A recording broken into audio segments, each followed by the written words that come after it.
All right. We have another great podcast. Uh, busy week. We'll have another one tomorrow. We have Coach Rob Ambrose with us today. We're excited to have him. As always, obviously, my partner in crime, Coach D. And we're going to talk some football. Coach played at Towson State, coached here as an assistant, then went to some different places as an assistant, and came back to Towson and became the head coach there. I think it was 14 years, right, Coach? 14? 14 years was the head coach there. Was briefly over at Maryland as an analyst shortly after Towson. And I love his little moniker below there. Half veteran free agent. I love that. It's great. Coach is as experienced as it comes in that space. He coached at the University of Connecticut. He was there, obviously, quite a few years after I played there, but he was there. He also famously, I found out a couple of days ago, is also undefeated, even though he coached at the University of Connecticut, is undefeated against the University of Connecticut, going back to when I played, when to Tony Vincent was a running back, and Crowley, I think, was a quarterback, who also played with you, right? Because he was early in his career, played with you, and then you were a young assistant when he was the quarterback. So they got a number. I had to look that up because I couldn't remember. I remember the game myself. Being in there, I remember our quarterback was Zeke Rogers at the time, and the first play on the drive that we did not end up beating you guys on in the end, right? We went for the two point on that touchdown drive. The first pass went to me on a speed out, right? And Zeke threw the ball so hard, stuck right in my chest. He just drilled it right in there. Boom, 4-yard gain, stuck right in the chest. That was the smallest play on the drive, obviously. But then you guys held us off and stopped the 2-point conversion. But yeah, coach has been around. He's an offensive guru. He's been a head coach. He's had tremendous amount of success. So we're really excited to have him on. Talk a little bit about the state of college football. Talk a little bit about some of the things that he sees going on, the good, the bad, and the ugly. And so it's great to have you on, Coach. Good to be here. You guys are funny. And wipe the guru tag. No way. That's the beginning. It's like the downhill slide to the end of your career is the minute they start calling you a guru, your life is over. So forget that. No way. I still got, as my wife told me, I can't afford to be one of those. I didn't make enough. Oh yeah, we don't know that. Money, so I didn't make enough money, and now I got to keep doing this stuff. So no, I'm just a slap man. I'm a free agent, just a free agent. You're free. Someone's got to go and sign you, man. There's no doubt. Tremendous amount of experience. Talk about your career. Obviously, as a player, you played at Towson, and then getting into coaching. What kind of got you into coaching, and kind of the genesis throughout your career of the evolution of it? I hate to say this, like my dad just passed in the fall, and he's the most central figure to everything I am in my life. Never thought I was going to do this for a living, ever. I played for him in high school, and that was wild. When I was 8, I was filming, I filmed 18 millimeter film before VHS, whatever that film was before VHS. Yeah, I can do that. Also add to my resume and stuff. I can do that stuff. I grew up under him and learned way more stuff than you could ever possibly imagine. You go to clinic, guys pay thousands of dollars to go to clinics to learn stuff I learned when I was 7 years old. And my dad he started a football program from scratch. Four and I'm going to screw this up. 4 and 6, 6 and 4, 7 and 3, and never went under 7 and 3 one time in 33 years after that. That's unbelievable. Yeah, right. But I just grew up in that. I just grew up in the right way to do things. So never really thought about this. My mother is a retired judge, and I was an English major in college. I was going to law school. Yes, and while I played in college, I played behind 2 of the greatest statistical quarterbacks in the history of college football in the state of Maryland. Chris Getz and Dan Crowley probably own every passing record there ever was. And I'm just the backup. So While you can enjoy being number 2 or number 3 and the benefits that go with that on the college campus, you want to play football a little bit. So my slow rear end got in the wideout line and somehow finagled my way onto the field. So I had a couple touchdowns within my career. That was kind of cool. But when I started coaching, I started coaching because I got hurt.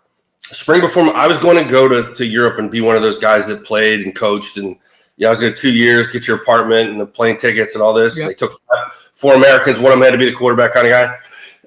And I was in. I had a contract, which was illegal back then. You shouldn't do that. And we went live in the spring. And the guy that I went to spring break with 14 days prior, big defensive lineman, dislocated hip, fractured pelvis. I never played another snap again. By the way, that's also the reason why everywhere I ever went, we never went live in the spring with quarterbacks again. Experience. So I was a student assistant coach, and I guess I didn't suck at it. The guy that coached me, his wife worked for what is now Verizon and made $1 billion a year, and they asked me my spring of my senior year if I wanted to coach. Did it, did no money, cost me a wife, which is okay. The game's still here. She's gone. Good choice on my part.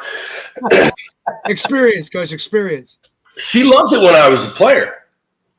Oh, they all do. Hated it when I was a coach. And like my dad started coming to games when I started coaching. And at one time I came off the coordinator. We were good. Like, I go, Dad, you come to my game. Like, why didn't you come to my games when I was in college? You're like, you're a much better coach than you ever were a player. Like,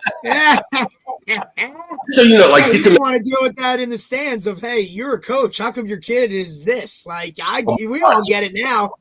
Brutal, dude. I lost the Western Maryland Player of the Year title my senior year in high school to a kid named Donald Staggers who went to Purdue. He was very good by 1 vote.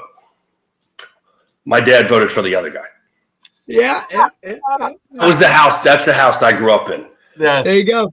No, you didn't just earn it. You had to earn it +2. You know what I mean? So brutal. So yeah, that's how I kind of fell into coaching. And then at a young age, I'd met my what is now wife of 25 years, 26 years, like a long time. And we were dating. And I decided I had to grow up. It already cost me a wife. Not that mattered, but I had to go make money. Like, I was going into debt. And I had job offers from State Farm and Xerox. And I walked back in the office, and the head coach looked at me and said, and he knew what I was doing. I had a suit on and everything. And I went to say thanks. And he goes, how'd you like to be the office coordinator? And and I'm like, what are you talking about? And the office coordinator left to go to Maryland to be the director of ops with Vanderland. And I was like 24, 20, maybe 25. And he's like, yeah, I'm not hiring outside the family. You already call the pass plays. Kids love you, respect you. I had like money offers that I was getting in the morning. I was getting my offer letter in the morning. Like 60, 80, and this is like chump change, $30,000. And I'm like, can I have the night? And I went home with my now wife, and we talked about it. She's like, that's a lot of money. And I said, yeah. And she goes, what do you want to do? And this is never part of my gig. I'm like, there are dudes that are way better than I will ever be as a football coach that never get an opportunity to do this.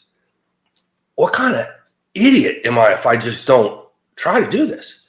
And I think back, Gordy didn't have anything to lose. I think we were like 1-10 the year before. Like, nobody cared who he hired. He could have hired the dog, And my first year as an OC, we went 5-5.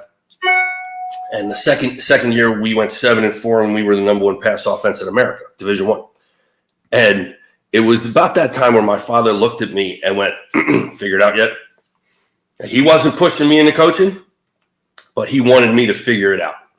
And at that point, I realized I could finally hear the calling, and the kids didn't want me. I just fell into it. So I get married. I have a child. My wife makes more money than me. My wife used to be famous. My wife's a therapist. By the way, I recommend to all of you football coaches out there, find yourself a wife who's a therapist. That's really going to help your life. Like, we're nuts, and they help us. So she and I get married. We have a daughter, and she's like, look, I love this football stuff, but you got to make a little bit more money. And one thing led to another, and I am the head coach at Catholic University in Washington, D.C. Okay. When I say my wife was famous, like Nightline did an hour show on her. She created a school-based mental health program that would probably cut Columbine out before it ever happened. And like I said, she was this, right? We had my daughter, Grace. The day that she had to go back from maternity leave, she lost her mind. And probably 6 months later, a couple glasses of wine, she told me, I don't want to do this. I want to have another baby. I don't want to work full time. And I went, awesome. How in the hell am I going to make that happen? And one thing led to another, and we left Catholic, and I went to UConn. And right when we went to Division I, and I go, look, I said, you want the good news or the bad news? So I want the good news. I said, the good news, the got what you wanted. So we can do, I can stay in business. I can make enough money doing this. You don't have to do it. I said, what's the bad news? I said, the bad news is don't unpack these boxes because they are terrible. Like, they're really bad. And like, this is, I guess that was Danny's true freshman year, was the year before I came. Right. And he started half the season or whatever that mess was. And well, you guys know the rest of the story. Like, we built something pretty cool. And that was awesome. It's the greatest experience in my life. Like, I've done a lot of things at Towson, and at my alma mater, in the state of which I grew up in, my parents are, and everything. Most of that it pales in comparison to from the ground up to in the history of that book. Luke Perkins came to me in the old stadium in the last game, and anybody that was in the press box signed it. And anybody that was in the press box in the new stadiums, there's a picture of both with the signatures of all the people that were in both press boxes. And I know it's still in the rent. I know it is. Yep. That's unbelievable. Yeah. To be a part, to help create history, positive history. Yeah. Yep. So I did that for a while. And truth be told, okay, so the only reason I ever even thought about leaving or any of that stuff, love Randy. Well, love Randy, kind of. No, he can watch this too. Like, we're friends. We're old. I know. I know, Randy. Yeah. Like, listen, we all understand that, Coach. We all understand that statement. Like, you know what I mean? Like, it's just how it's how it works. It's part of the gig. If I wasn't here, and there's the thing, they're talking about how nuts I was. Right.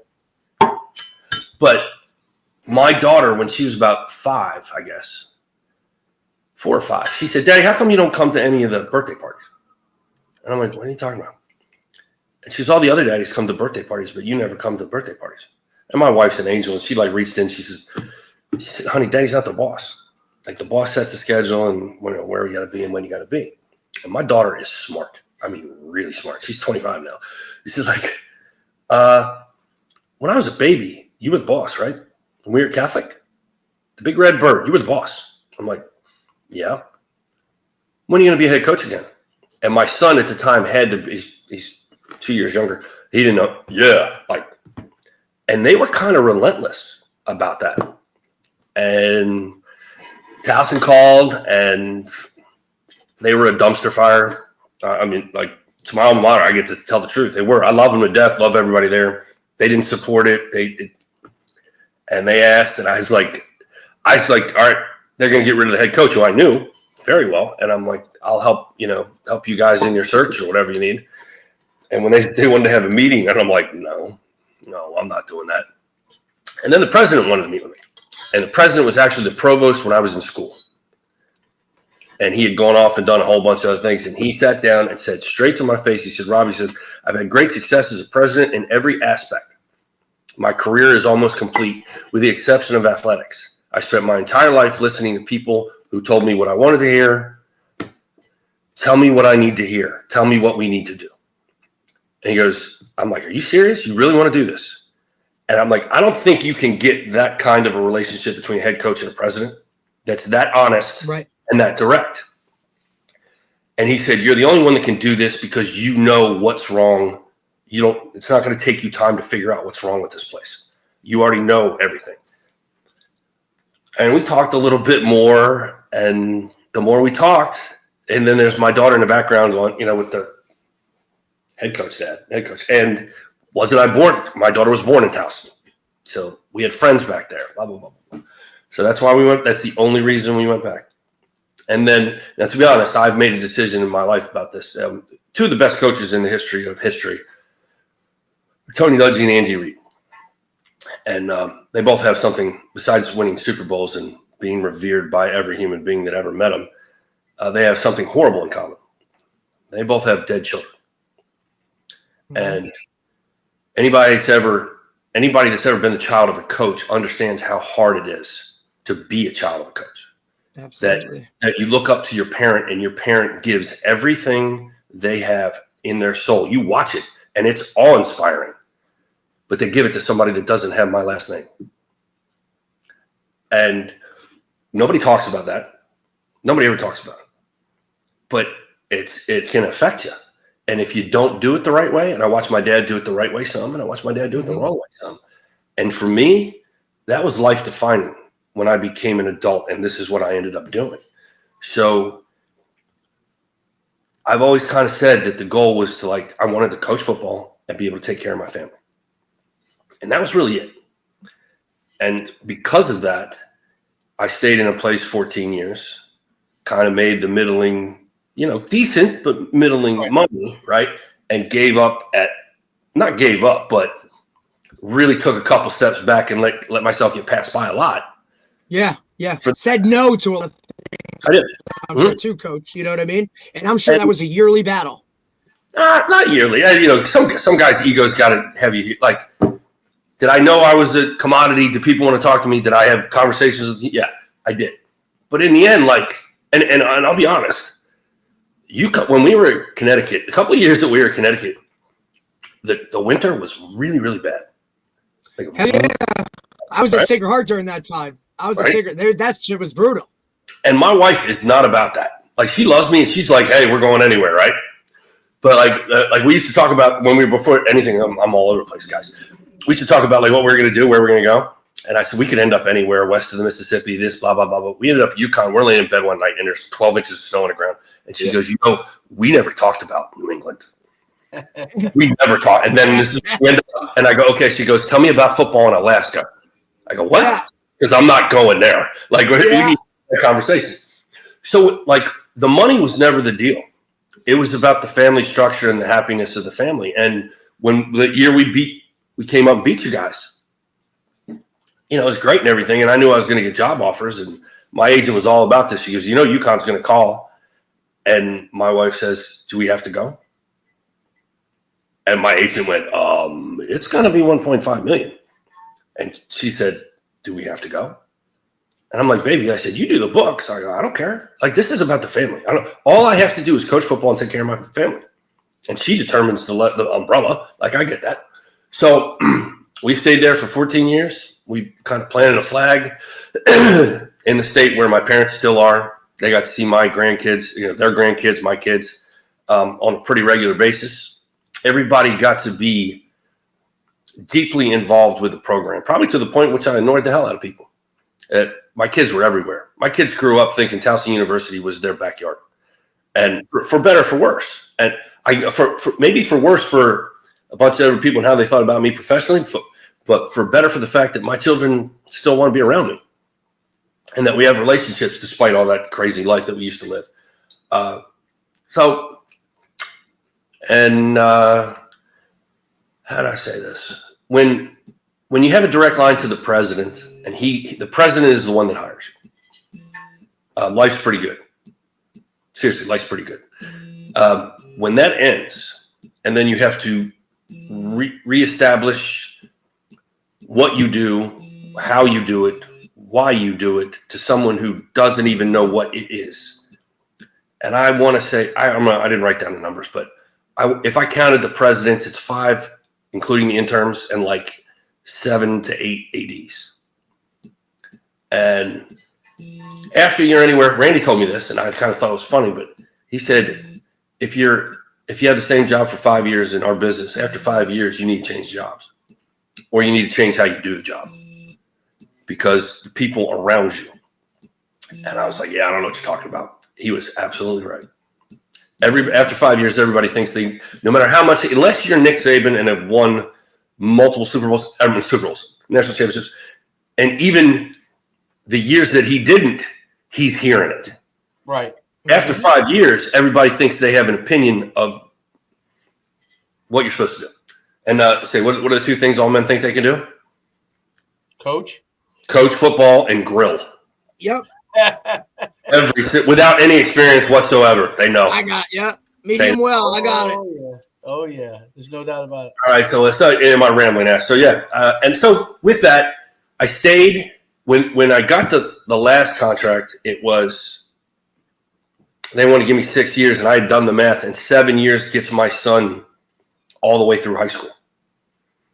And I'm like, make it 7 years, and I'll stay. And they made it 7 years and gave me every year we went to the playoffs, I got a rollover. So I got a couple of rollovers in there. And, it was a good run. It was, I want to say if I had to evaluate what I did professionally, I don't think I could have managed it in the reference of my family and at least trying any better.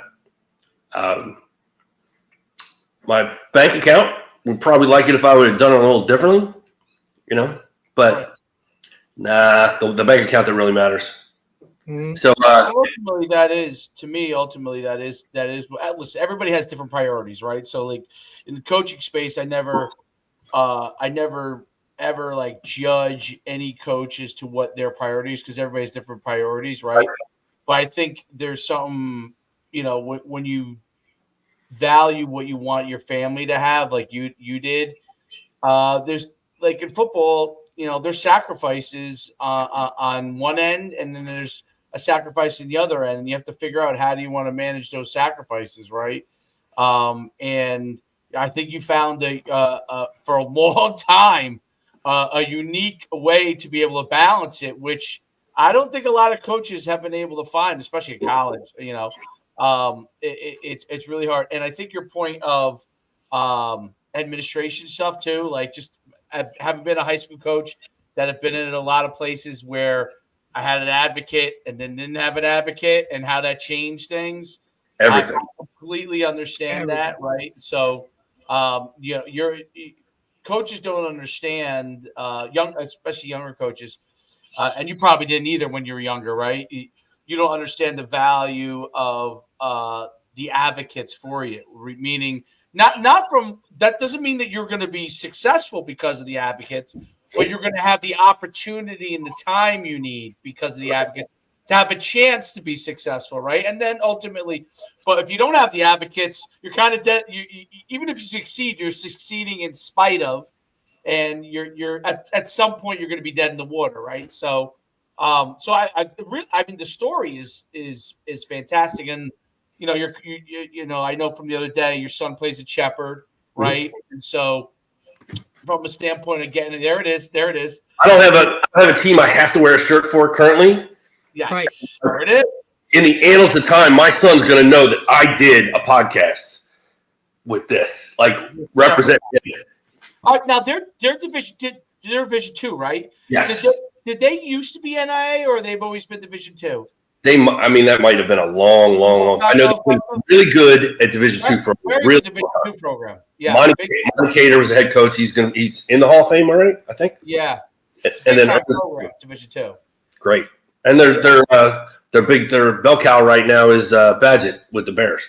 Oh yeah, yep, absolutely. Well, they always put out a guy every year, because when I was an agent for 6 years, I remember each year there would be a kid from Shepherd that would be like, all right, we should take a look at this kid. And blah, blah, blah, and it was every year there would be one guy from Shepherd that would be a guy. So that's how I found out. I was like, wow. I started looking. I'm like, wow, that's a really good program. It's interesting because, and it's a good transition. College football has changed so much. So, and yeah. So I know you have a stance on that too. So I'm gonna let you talk about that. But it's the one positive about the whole process is that there are a lot of really good players at a lot of levels now, right? Not just at the highest level. You're getting guys that have the ability to have some mobility if they're that good. And if you're at a lower level, you actually have like Division 3 or Division 2, like you really can get some really good players and get to work with some great players. Obviously, the flip side of it is if they get to be that good, they're probably on their way dancing somewhere else. But we talked about it a little bit the other night, but I'm curious because I think I jumped in the middle of that conversation. kind of what is your thoughts, the good and the bad of the whole kind of new way with transfer portal, the good and the bad side of what you see? Well, you just want to say the transfer portal. Like the minute the transfer portal had money attached to it, the entity itself is an entirely different thing. The fact that we are now where we are, I explained it in the best way I could in an analogy, is it's more like Major League Baseball. That if you have money, you are the major leagues. And then there are just tiers of AAA, AA, single A, developmental. And that's really what it is. And everybody's just trying to move up the ladder to get money.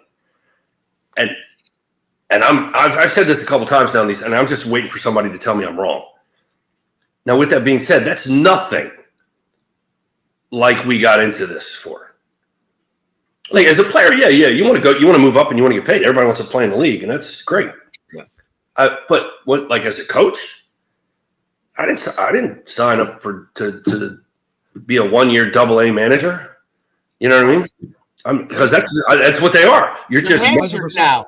You're not just a coach; you're a manager. That's it. That's the word. You're just managing the talent. You're not doing anything. Player personnel. Right. That's it. You're almost like there's no more X's and O's. You know what I'm saying? Like this is now. As a head coach, you're probably less X's. You're right, Derek. Is more man. The only guys who are coaching are probably purely like the positional coaches, and you're more of a GM. Yeah. You're a head coach. The joy of the job. The true joy of the job is watching the 17 and 18-year-old walk in, stumbling all over himself. I'm a grown-ass man, looking at the doubt in his eyes, watching him suffer, watching him find help, helping him, watching him grow to see who the person is as he's walking out the door. And if you're good at this job back in the day, it wasn't you just got him a degree. It was when he walked out the door, he was ready to go attack life, to go get the things that he wanted to do, to have a vision, to have a plan, to have an idea how to have the rest of his life. And now this is turning into fast track transitional football, and transactional football. Yeah. And you guys weren't here for this. Or you might have been when I was on the other thing, but I spoke to 2 ex-Power 5 head coaches, recent no names. And one of them's been out for, I'm not going to say how long it is, but he just said, and to do this job, you have to be a junkie. Like football has to be a virus that you could never get rid of. That's the ex-wife. You know what I mean? She lost to the virus. And I told this wife when I met her, hey, look, I'm always going to have a mistress, always. And it's football. And she's never going away. And if you can't make nice with her, you're going away. Like, this is not who I am. This is not what I do. This is who I am. It's how I breathe. And I'm never going to not be a football coach. I'm 95 years old, dying, still coaching a nurse. Like, you're doing this wrong. Come here, get over here. Sorry, I got a head cold, guys. No. I can tell though, by the way. Hang in there. But that's what it is, though, Coach. And you see the proof is in the pudding, right? Like Nick Saban, talked about it all the time. Like, we won a national championship. All right, 12 hours later, I'm on a plane going to recruit, right? Like, that's the type of world that is success, I guess, at that level, or that's at least what it takes to be that. And you see guys and you hear stories about burnout and divorce and kids that don't, even know who their dads are. I mean, Jimmy Johnson, a great chapter in his book, talks about how his kid, one of them was this, one of them was that, because where was he when all that developmental stuff, never saw a kid play a game, right? Any of those kind of situations. You hear these stories over and over and over again. And guys sleeping in the office, right? The rarity are guys that say, hey, you got to go see your kid's game. Mm-hmm. Or, the Bruce Arians of the world where your family is what it is. And we're going to create time because we can do this stuff without it, right? I think the battle becomes almost a self battle with yourself. Like, I love this so much, but also family, that balance and creating that in a healthy way. How many coaches talk about their wives being the superstar of the world because, they take a new job, they're on the plane going over there, right? And wife's selling the house, she's packing up all the shit in the U-Haul. Meanwhile, she's getting the kids dressed for school, taking them there, doing this, right? Like, that's a balance of a world where there's not many jobs where you can say this is what it entails. Yep. It's really difficult. And I think a lot of guys, they like the glitz and the glamour of what this job really entails. And when they get into it, they realize real quick, like, I didn't sign up for this shit. Or, so I think right now we're dealing with that in the coaching profession as, some of these younger guys don't want to go through that grind of like what a lot of us had to do where, dude, you're getting the equipment, you're making the scout cards, you're doing this, especially at the lower levels. They want to come in and, hey, why am I not the play caller? So, right. And I don't think they know, they don't know the hours behind the scenes, and neither do parents because, like most dads are the best coaches on Friday night from up there, but it's like, hey, you want to sign your volunteer papers and come do this Monday through Friday? Absolutely not. So is that something that you've seen throughout? Have you seen it dial up in the coaching world? There's more of that now in terms of burnout and all those types of things, or is it just now more in the limelight where people see it? Oh no! I said this the other night, and look at the guys who have had success in basketball, long-term basketball, like right. Hang it up. Yep. They're not going to do it anymore. I'll go talk about basketball, but yep. I'm not a general manager. I'm a basketball coach. I'm a builder of men. I'm a football coach. You know what I mean? I use the game of football to try to raise this kid to a higher level than what he was before. And the true joy of it is not the paycheck. The true joy is watching them grow. And Peter Von Harden, my 40, oh God, am I really going to say that? 40-year-old maybe? Backup quarterback from UConn who played barely ever in his entire career. And he just had his first child and we're on the phone all the time. Right? Like that.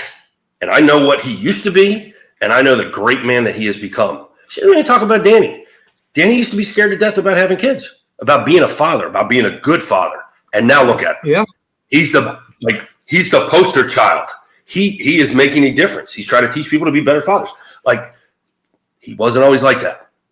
That's the joy of the job. No, beating Rutgers, and sticking it to Shiano. Yeah, that's pretty fun. But that's like – but I can't pull that one up on the phone, and it doesn't feel the same way as it does when I talk to those guys again. Right. That's what's changed. That's what's changed about it. Well, you see in college basketball, the whole it's so interesting because they talked about this way in like whenever basketball season started with UConn in maybe October, I guess, or September. I talked about how the money from with NIL, the money that was going into the SEC was going to was already translating last year, but was really going to translate to the SEC having tremendous amount of success in basketball because they have much more money available. Because in basketball, you don't need as many players, right? So to be able to do well, it translated into it was amazing because I see in like Stephen A. Smith and all these guys talk about how they have 14 teams and it's the end of the mid majors and all this stuff. Well, yeah, I mean, it's not hard. Like basketball is a really quick, easy way to see what the landscape's going to be because there's only 5 guys on a court, right? It's much more smaller microcosm, right? And baseball's doing it on a smaller scale. There's just not as much money, but you can see why LSU and some of those other baseball teams are pulling away from everybody. But baseball's not as much in the limelight, right? Basketball is, and there's 5 guys on the court. And if you can figure out a way to pay basically 3 or 4 of those guys a lot of money, and you're in really good shape, And that's what the SEC's been able to do across the board in basketball. A lot of it coming from football money, right, originally. And you see, I was talking about it with respect to UConn.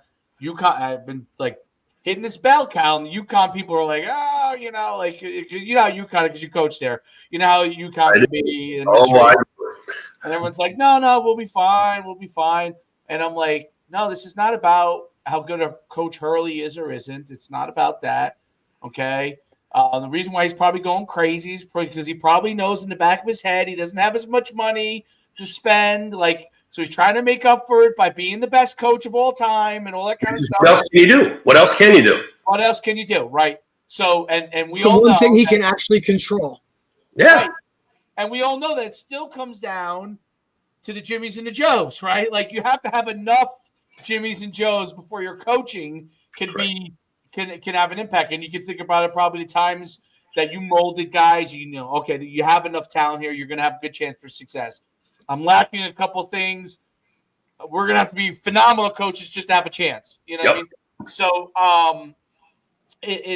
so you see that with the SEC. And listen, when people are like, oh, what's football? Well, why does Saban leave? Why does the Miami basketball coach retire at the end of the year? The guy who used to be at George Mason, and we built them. And everyone's like, oh, he can't adapt to the times. It's like, no, there's some guys that they can adapt. They don't necessarily want that's adapt. Right there. Yeah, we can. We've been doing it our whole careers. Like absolutely. 22 personnel and line up and beat the hell out of each other, right? And now look at us. Yeah, we've all adapted. That's fine. You want to know how gross it is to sit on a couch and have a mom look at you and say, how much money are you going to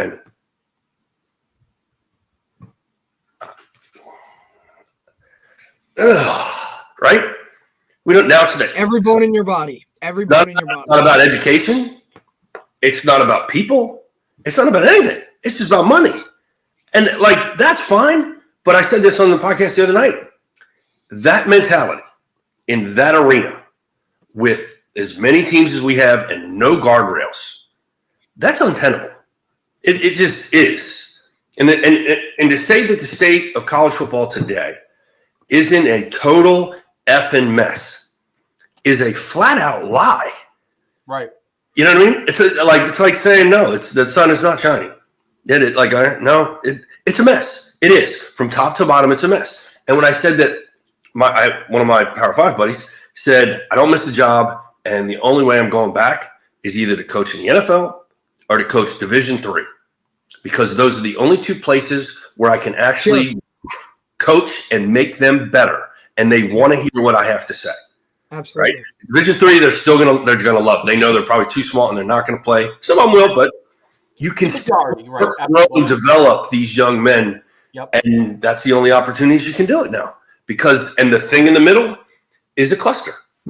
No, you nailed it right there, because it's an arms race. We've had a lot of Division III coaches, and it's one of the things we've seen that they're the last bastion of the majority of the team. Not that they're not going to have some kids down the line transfer, but those are going to be your super exceptional players. Like they're going to be guys that you're going to pat in the butt and say, "Listen, it is time for you to move on." I appreciate you being here. I appreciate you being here and help us win a lot of games these last couple of years. A few years, it's time for you. There's a better level for you.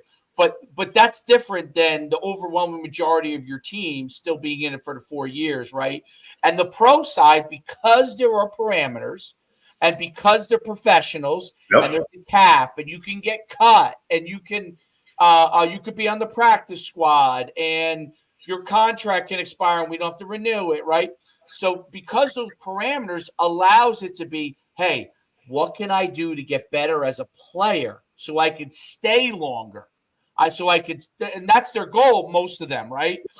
How can I get myself to the retirement age? Can I get myself to the big contract? Keep getting paid, right? To keep getting paid. The middle is a weird spot. The middle is a really, really weird spot, meaning like probably high-level Division II to FBS, because it's such a moving target over and over again. Everyone's trying to move up. Everyone trying to get paid, move up, move transfer, and it's a world where you're never gonna know what you're gonna have from year to year. My biggest glaring thing was like Florida State went all in on NAL and transfers, went to the championship. All those guys were gone, either graduated or moved on, right? There you go. Welcome to college football. That's college football. It's now, coach, right? Like, and you can, feel free to, it's year to year, right? Mm-hmm. Like I have a really good friend, coached at a Power 4 Big Ten school, right? We'll leave names out of it. Tell Derek, I have to recruit my room every single day. The fourth string safety thinks he should be making more money, or he's comparing himself to his buddy that's at a different school who's making this as the fourth string safety. Like, I'm here to be a safety, not run down on kickoff. That whole recruiting of daily, hey, if I don't talk to one of these guys in my room, like the next day they're coming in going, coach, I could go here. So what are you going to do for me? And ultimately it's like now, makes a move to look, I didn't get in this for this, or I put the effort into this kid for 2 years. Now, all of a sudden, hey coach, guess what? I'm out. I'm going here. I'm leaving. Thank you for everything you did, but see you later. And here it is. I'm thinking I have this great relationship with this guy. He's going to be my guy. And now he's out to go do something else. And ultimately now as a coach, his focus turns to, well, I got to get to the NFL, because at least at that level, like, we all understand it's a business with, all right, maybe some guys chasing free agency, but at the same time, like, they're going to do whatever it is that I need to do. And do you think we're going to see, we have our opinions, Dave and I have talked about it. Do you think you're going to now see more of those college guys make that jump to try and get to the NFL and say, because I'm not going to deal with this? Or do you think they'll just walk away in general? Well, first of all, there's probably not a guy in America who's, besides a head coach at a major college, that doesn't want to coach in the NFL. For the same reasons. And all the guys that leave, that go to the league, they don't come back. Yeah, that was another question I had, coach. How many guys do, there's not so many people that go to the NFL and say, oh no, I want to go. I need to be on the road recruiting. And they have there's a calendar of a year. There's a set schedule. Every year it's 32 teams. Everybody's got a little in-house schedule tweak here and there. But everybody pretty much does it the same way, right? We all know, and we know our yearly schedule. Man, you work some places in college, you don't know your schedule tomorrow. That's the honest to God truth. As a player, as a coach, as an equipment manager, there's some places that are like that. But we're going to throw a bunch of money into this mess and make it organized. No way. Come on, dude. Right. Yeah, this will help the situation. Let's start paying these guys.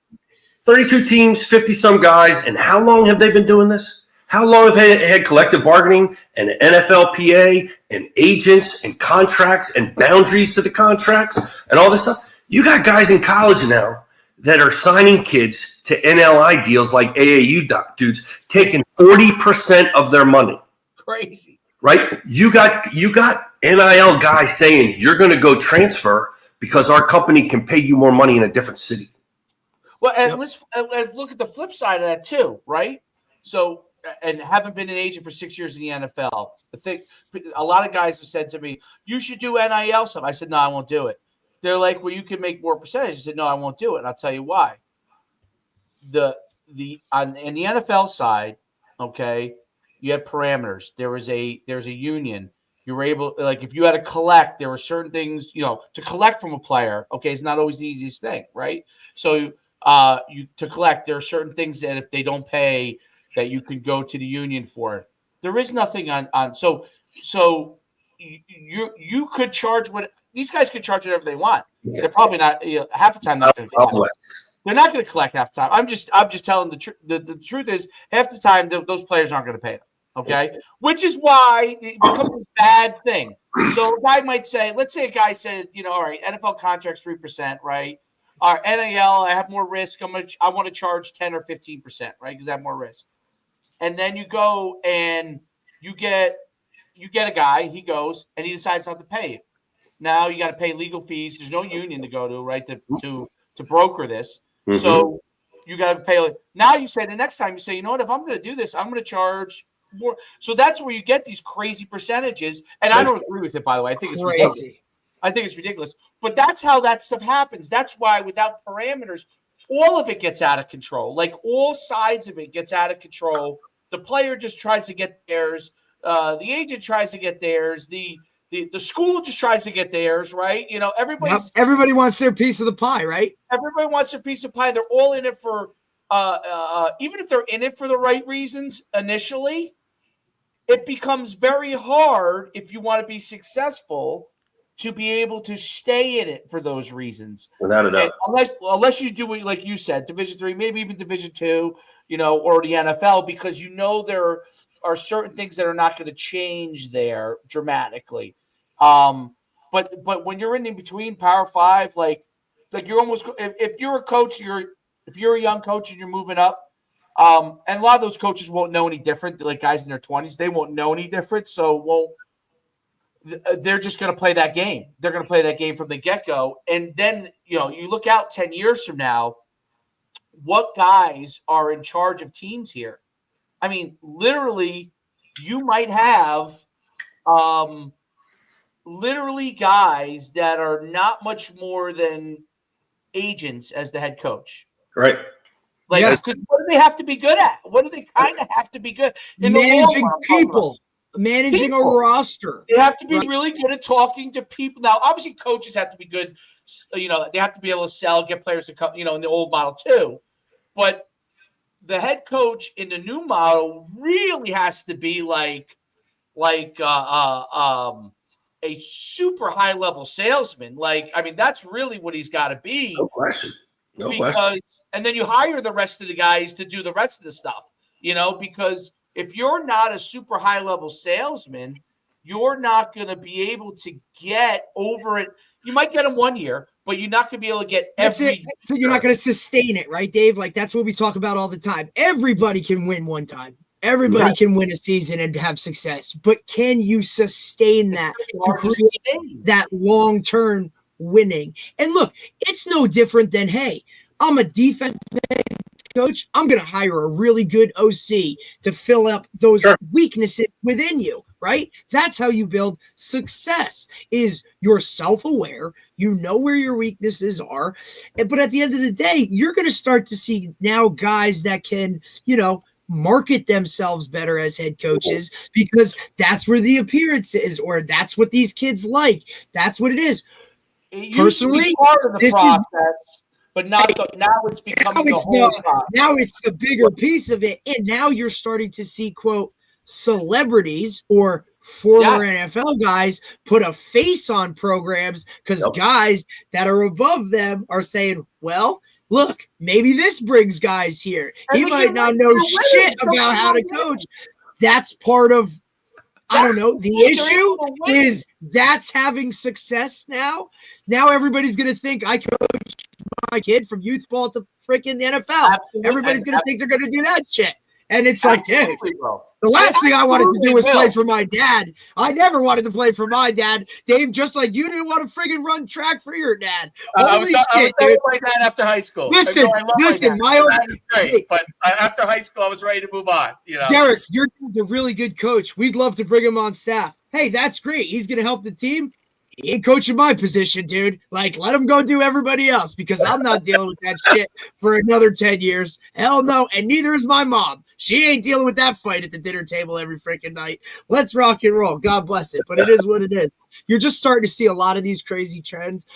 And the success that goes along with it is almost creating this false sense of a narrative that this is the way to do it. And I don't know at the end of the day if that's the answer. I really don't. It's almost like taking it's like AAU culture was one thing, but it's worse, to be honest. It's like taking that and putting it on steroids because, you know, like AAU culture, yes, they might get them shoes and maybe someone was giving them some money backdoor here or there. But blue chips, baby. We're not giving tractors here. But there's only a few, right? There was only a few guys that might have been really happening with. And a couple of those duffel bags. They changed teams more and all that kind of stuff. But at college, it's like a scale that's like I'm the scale. That's the thing. The scale is so high because the amount of money. I'm not going to say it's infinite, But but Dave, it goes back to what ultimately it Coach is is infinite. saying. Ultimately, it's if But Larry Ellison gets involved from Michigan. Larry Ellison got involved in Michigan's football team, right, and helped get the quarterback there. Dave Okay, Portnoy. with $10 million with Dave Portnoy and all that stuff. Larry Ellison's worth $100 billion. Okay, if Larry, that's chump change for Larry. If Larry Ellison ever really said, if he ever really cared about Michigan football that much, quote unquote, he did it because his wife wanted him to do it, and all that kind of stuff. Probably wants to keep her happy. But smart man, he ain't dumb in that retrospect. Yeah, hell yeah. Yes is always easier. Because he went to Illinois. So if he turned around and said, you know what, I did that for Michigan. You know what? Illinois is where I went to school. I'm going to give $100 million. He's worth $100 billion. I'm going to give $100 million. What could he do? It's an arms race. It's no different than the Yankees in the early 2000s, right? Like, I'll just pay for everybody. Screw it. I'll pay the sales tax. Look, you think, what's his name, the owner of the Mets, can't go buy every player, but there's parameters on this shit, and that's what college football doesn't have. You think Texas A&M, with all the donors and the money, like the oil money out there, can't go buy players better than whoever, wherever? You're going to now start to see kids go, they're going to pull LeBron Jameses. They're going to go to states without tax because they can make more money. Somebody's going to clue them into that. And now anybody in Florida has a better advantage than somebody that wants to go to Rutgers or UConn or the Northeast. You're Derek 100 right. Coach Ambrose, I think you really identify with this. There's so many billionaires from Harvard, okay? If Harvard – one of those guys just went to the president of Harvard and said, listen, we want to do an experiment. Here's our experiment. We want to blow this thing out of the water. We're going to put an insane amount of money into Harvard football. Shoot, they could do it in Harvard basketball and immediately probably be great, right? Absolutely. We just need a couple of years of you laxing the standards. We'll make sure they're good kids, but we're going to get every great player that's a good kid on this team. And we're going to pay them, and everyone's going to want to go, right? Because they also obviously will be at Harvard. They'll stay in their resume no matter what, right? Mm-hmm. So they would immediately have a great team in the highest level. And that's, to me, is the whole crazy part about it. Like, look, I would love to see if the other teams be great. But the crazy part about it with no parameters is that it is only everybody understands that even when it wasn't a business, there was a business element to college sports. But now it's only completely about money. That's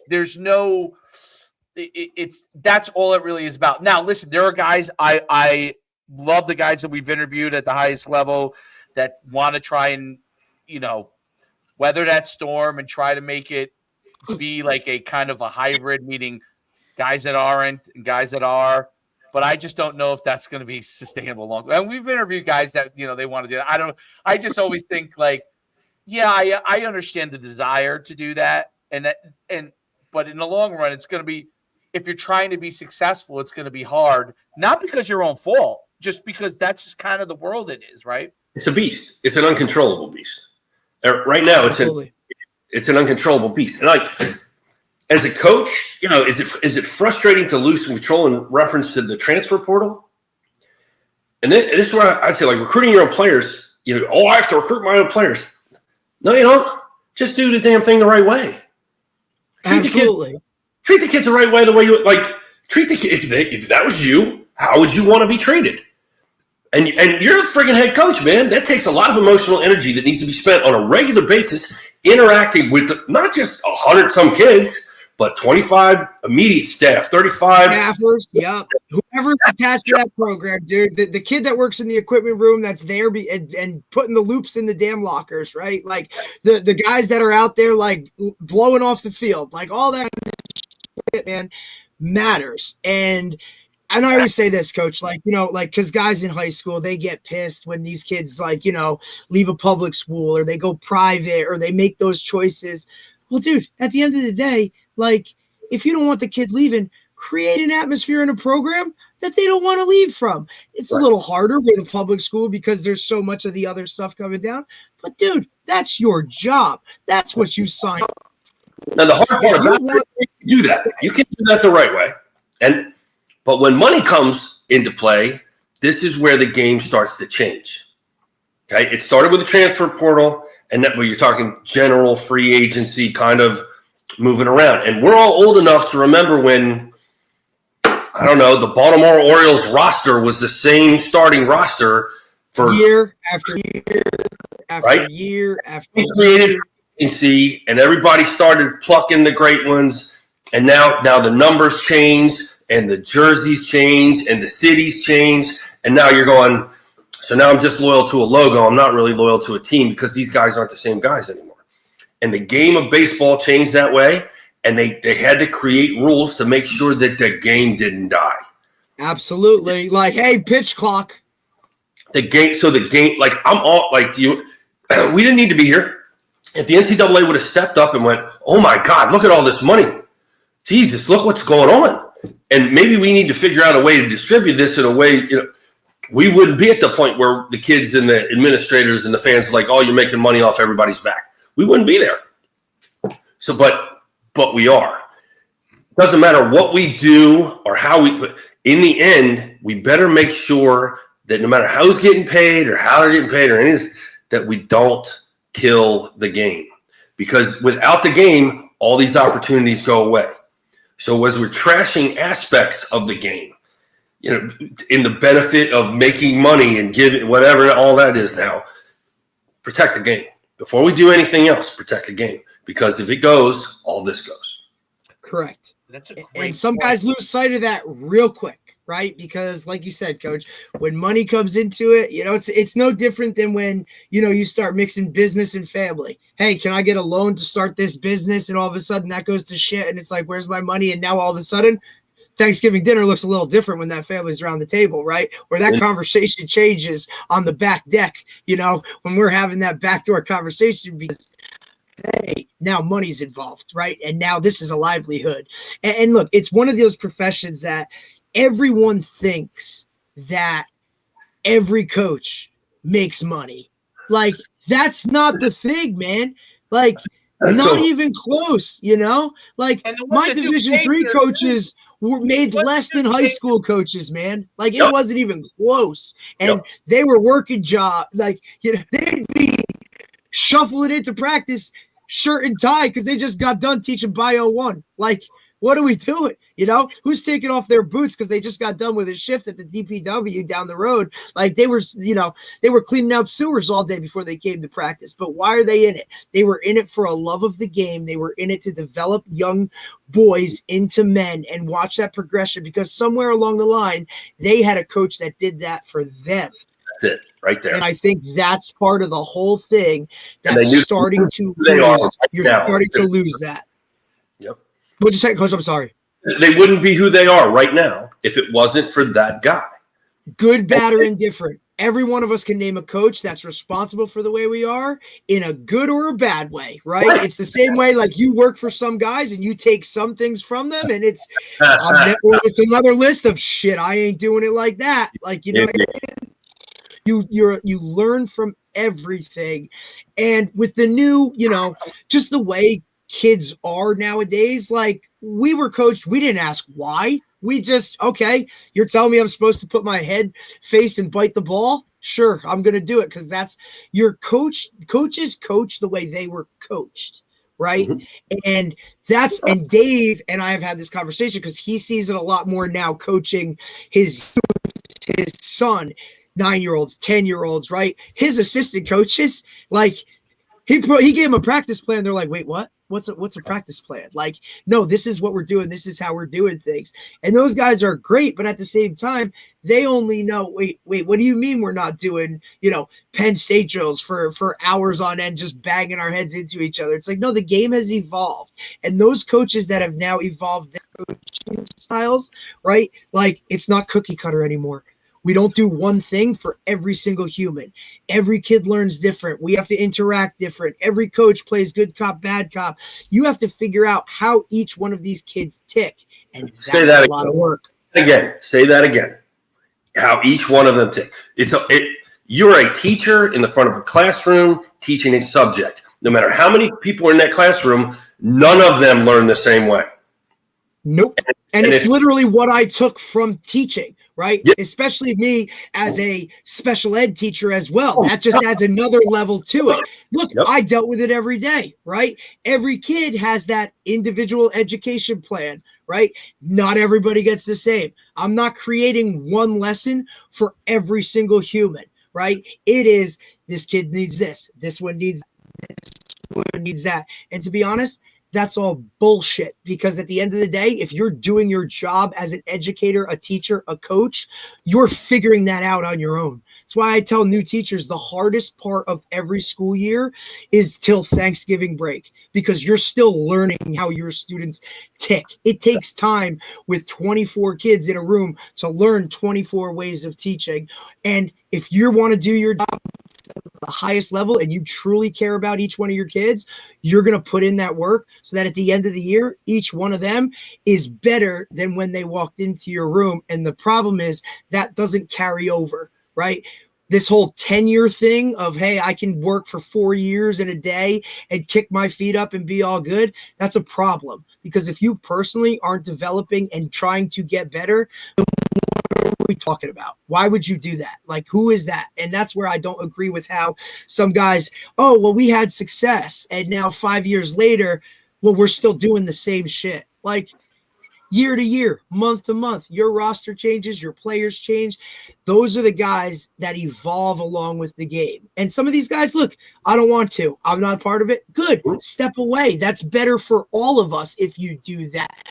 Than try and force feed something and hammer home as to, well, that's not the way we did it. Why are you going to sit here and bitch and complain about something that you have no control over? Like, evolve or die. It's really kind of like how I've ever seen it. That's all part of it. You want to be successful over a long period of time, you better evolve with the times and not just be that grouchy old whatever that's like, oh, well, it used to be like this. Yeah, you think I want kids asking me why we're doing this drill, what we're doing? No, that's not how it is. But you know what? I'm going to explain it to them, and I'm going to figure out how it makes them tick. So now we can all be successful. I want you to think about this, because I believe this is a degree of evolution. When we were playing ball, if they would have explained us the thing and then told us why, would it have stuck deeper the first time? So these kids are really just evolved into the point where they're communicating what they should be getting. That's good. Yep. And what you just said, that's good coaching. You want to be a good speaker, be able to read a room. You want to be a good teacher, be able to read a room. Know your audience. But writing the fact on the board, expecting the person to memorize it, and that's the execution of success, that died in the 1890s. That died when chalkboards died. No, now it's an interactive process, and it's supposed to be. Okay, so Dave Clausen's old friend of mine. He's at the time he's the head coach at Ford. That's back when we were both really, really young. He's young head coach. I'm the young OC at Towson. And the year we went 7-4, and we're throwing the ball all over the world, right? The next, we were in the Patriot League. The next year we went 7-4, and we were the leading rushing team in the conference. And he cornered me, and he's like, how do you do that? And I'm like, well, you just played this. It's the same playbook. But I had baby linemen who couldn't protect or block a soul, so I'm three-stepping the hell out of you, and I'm play action. Like, I'm doing everything I can to make sure that the linemen don't have to carry the weight. Well, a year later, they're bigger and they're stronger. The quarterback left, the blah, blah, blah. You play into the scheme and all this stuff. But it's the adaptation. And, like, we didn't create a new offense. Everything we did, the kids knew the why. Everything we did. So when we made insane formational changes and did unorthodox things, they didn't just do it. They knew why we did it. And they were having fun doing it because they knew why. That was something. And they had success because of that. So, like, and the dudes, I know the air raid. Great. Good for you. Right. And then what are you going to do on 3rd and 2 or 4th and 2 when the game's on the line? Chuck it. What are you going to do inside the 10? Right? Like, keep the evolution of yourself is like the evolution of the game, and it's the evolution of teaching and the evolution of the players that we have. And I'm all for all of this. If you're stuck in the mud, then you're stuck in the mud, and you're all going to get passed by. I'm not the young hotshot anymore. I'm like the old white guy. You know what I mean? Like a different perspective. I know I'm with you, Coach. I'm the same. It's the same shit for me. Damn, I used to be the one that they're like, hey, can you figure out this technology issue? And now I'm like, shit, hell no, go to that guy because I got no clue. What are we talking about here, man? What are we doing? But I think it's good as long it's a great conversation. It's always going to be interesting. I don't really care how it goes. Just take care of the game. And you don't hear anybody saying that. Baseball was dying. And they're like, oh, my God. And they got together and I said this in the other podcast. America's pastime. Like, this is what we built this country on, There's enough blood on the floor that we're like, oh, my God, what have we done? Right. And then we're going to get in a room with a bunch of smart people and some people to lead that it's not, and we're going to do the right thing so the game gets to stay and the opportunities get to stay, and we can build upon those for everybody else in the future. That's a great point. Yeah. Baseball with the clock and the time to get the pitch off and all that kind of stuff. Like the traditionalists, they hated it. But the truth was, right.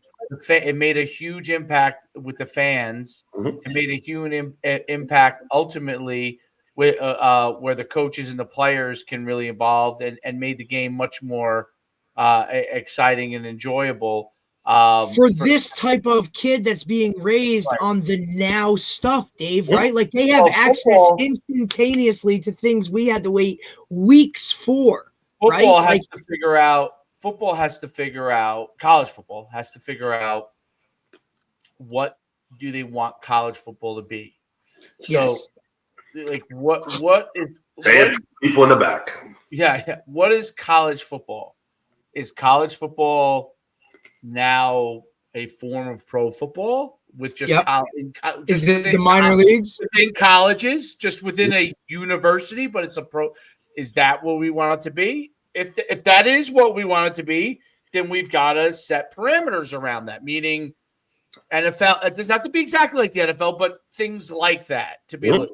Correct. Do we want it to be? How much of it do we want it to be like college was before? Do we separate out Division II and Division III from FCS and FBS? Meaning, at Division III and Division II, you can only do this. You can't have money shaking hands here. Like you could, So everybody has do we want to make it where there's a place for people who want to coach football and want to be with guys for 4 years and 5 years, right? Do we want to make part of it where it is kind of like, I think college football has to start to think about that because it's not a one size fits all. I'm not saying I have the exact answer because I don't have the exact answer, but it has to figure out what they want it to be because Division III is not like FBS, okay? Division II is not like FCS, and there's different rules in each one of those things. And if NIL and transfer portal applies to all of them, okay, and then by the way, it doesn't apply to JUCO anymore, and for years. That was just really that. Let me figure that one out. Cherry on top, you know what I mean? Like guys are in college for 100 years now, like. I mean, actually, the funny this is a side topic, but the funniest video of all, even though he had a pretty nice pro day, the tight end from Miami who was in his ninth year. Yeah. He actually had a pretty good pro, like he ran like 4.7. It was pro day wasn't bad, but what I thought was funny was he's running with his shirt off, right? He looks like he's a guy that's almost 30 years old. You know what I'm saying? Like I'm like, okay, that guy looks different than the college guys, But it's they have to figure that out. It's like they've got to get in a room and say, hey, each one of these levels might be different issues that we have to address. Like, if we want FBS to be this, then okay, how do we want it to be this? Like, if I was the president of university, and I usually complain about presidents and a lot of things, and the teachers, complaining about football. I usually hate that stuff, but I could see it a little bit more with the NIL. You got to literally a guy walking around driving a Lamborghini. He's forced to sit in a class. Like, why are we forcing him to sit in the class? He obviously already is. The point of college for most people is to learn how to get the information so they can go and make some money, right? This guy's already making millions. Like, he doesn't have to sit here. Mandated finance classes. That's it. Financial literacy, right? Like you just saw Fran Brown talk about it, right? Right. Man, it should be mandated. We should have hey, like I said last night, the NCAA got backed into a corner and just went, hey, Pandora's box, open it. We're done. We're out. Like, no responsibility. I also think that those guys, Coach, you could agree or disagree, right? Like, they thought this was going to be, they're going to set up a folding table, sign some jerseys, some pictures, right? Like, okay, no big deal. Now all of a sudden, boom, so here's naive, your cars. So what is it called? Master's degree in athletic administrations, but never played a sport. Ever.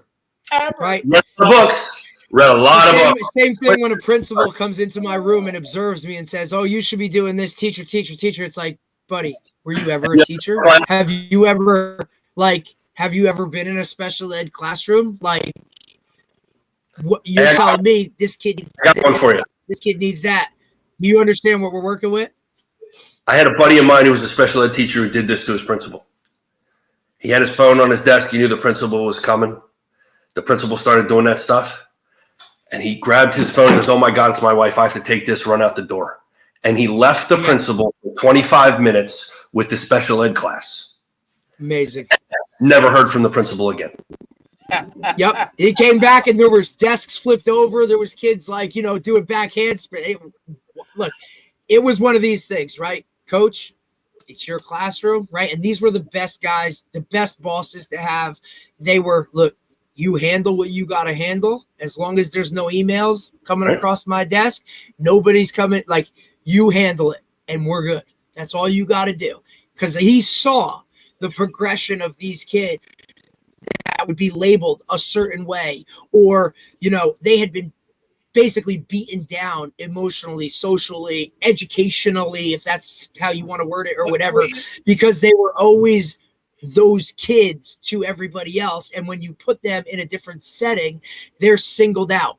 It's why they're so keep to themselves, because that fear of, I really want to raise my hand and ask this question, but every time I've done it, it might be a dumb question, and now I'm going to be called dumb.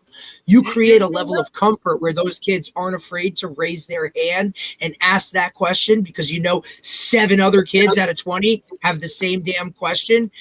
They're becoming a leader. They're becoming something else, and now you put that 100%. And now when those kids, same with football, when those guys feel comfortable and know you as the coach or the leader or the person in charge has their back, not like, hey, you can make tackles for me, or hey, you can catch touchdowns, but no, how's your family? How's that? That level of comfort now allows those kids, coach says run through a wall, I'm going to run through a wall, right? You remember when the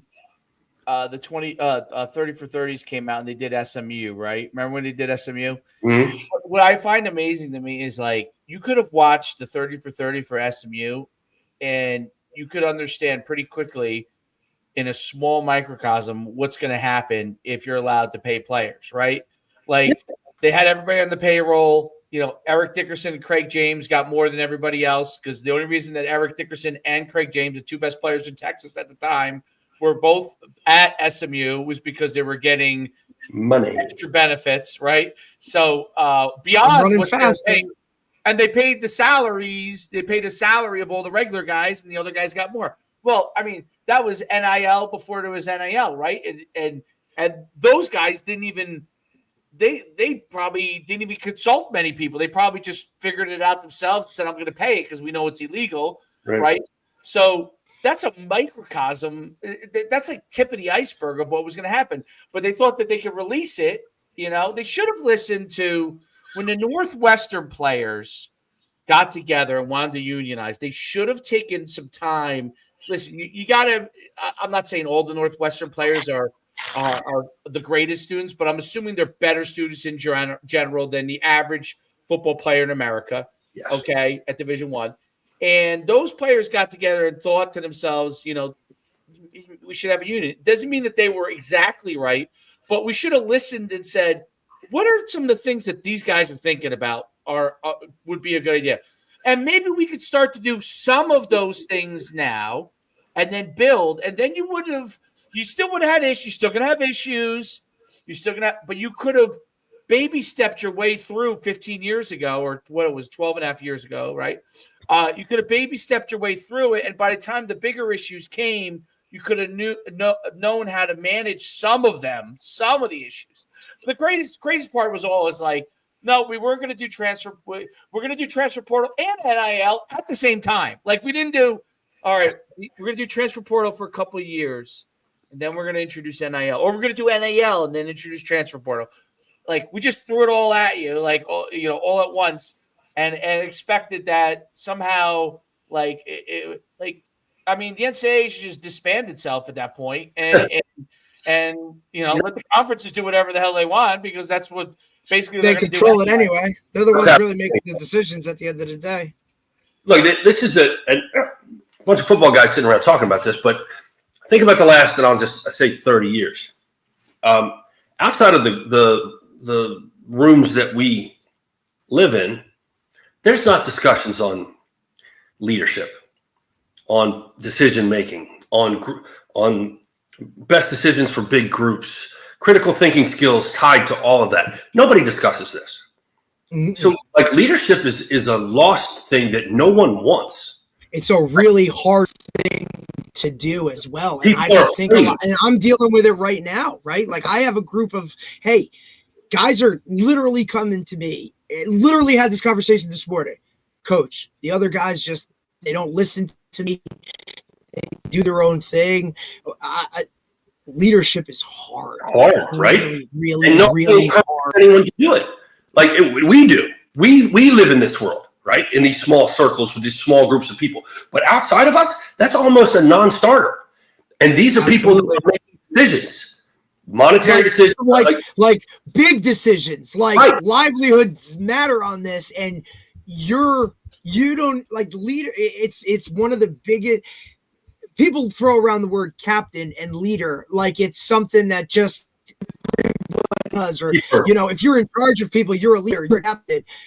That captain, that C on your chest is a shit ton of work, dude. On top of being, a high level player or whatever else that goes into it, that is what coaches and especially head coaches are. You are not only, you got to control so many facets of, maybe control is the wrong word. You have to lead. And that's really, really hard to do. If they put up, a job description of leader, how many guys are applying for that shit? Because they don't want it. They don't want the when you put a job on a job post board, right? It's like, all right, things this person needs, what they have to do, the execution, You do that as a leader, ain't nobody is signing up for that. Hell no. Right. Finish what you were saying, Coach, on the leadership side of it. Finish what you were just that every chance. If you look at where we are now in the NCAA and how this all came to be, it's poor vision, poor decision-making skills, lack of leadership. And I say lack of leadership because you have to make unpopular decisions that are for the benefit for the greater good. Yep. And that means there will be people that do not like you, that are going to be mad at you, they're going to scream in your ear, and you have to trust in your heart of hearts that you are making the right, it's not a selfish decision. It's a decision that is the best for the greatest amount of people. That's a big part of leadership, and having the brains to either to have the vision or to know that I need the vision and I need to gather as many people as I can together to obtain the vision so we can do this. But the path of least resistance is not leadership. It's not. And you go to Indianapolis and you go in that parking lot, there ain't nothing but Mercedes and BMWs because of the money. It's not, and we gave up on the leadership for the easy stuff. So, because I want to be liked all the time. I don't ever want to not be liked. I live my life on likes. How good is my likes? And we literally call it that on the social media site, right? Like, doing the right thing because it's the right thing somehow got lost, and there's just not enough preach and teach of that, and there's not enough example of this. Like, okay, here's a story. The 2013 national championship year, during summer camp, I went on some kind of tirade rant because I knew how good these guys could be, but they didn't. And I'm telling them how much I believe in them, and I'm like, I believe in you guys so much. I swear to God, you can play in the national championship. I know you can. I said, I believe in you so much, my stiff old ass I would get my ear pierced and I would wear an earring on national television in the national championship game. That's how much I believe in you. Set it off the cuff. That. We beat Eastern Washington. I get an ESPN interview on the tarmac. I'm walking on the plane, and they start earring, and I can't hear them. And I'm like, what the hell are they saying? And they're like, earring. I'm like, earring? No way.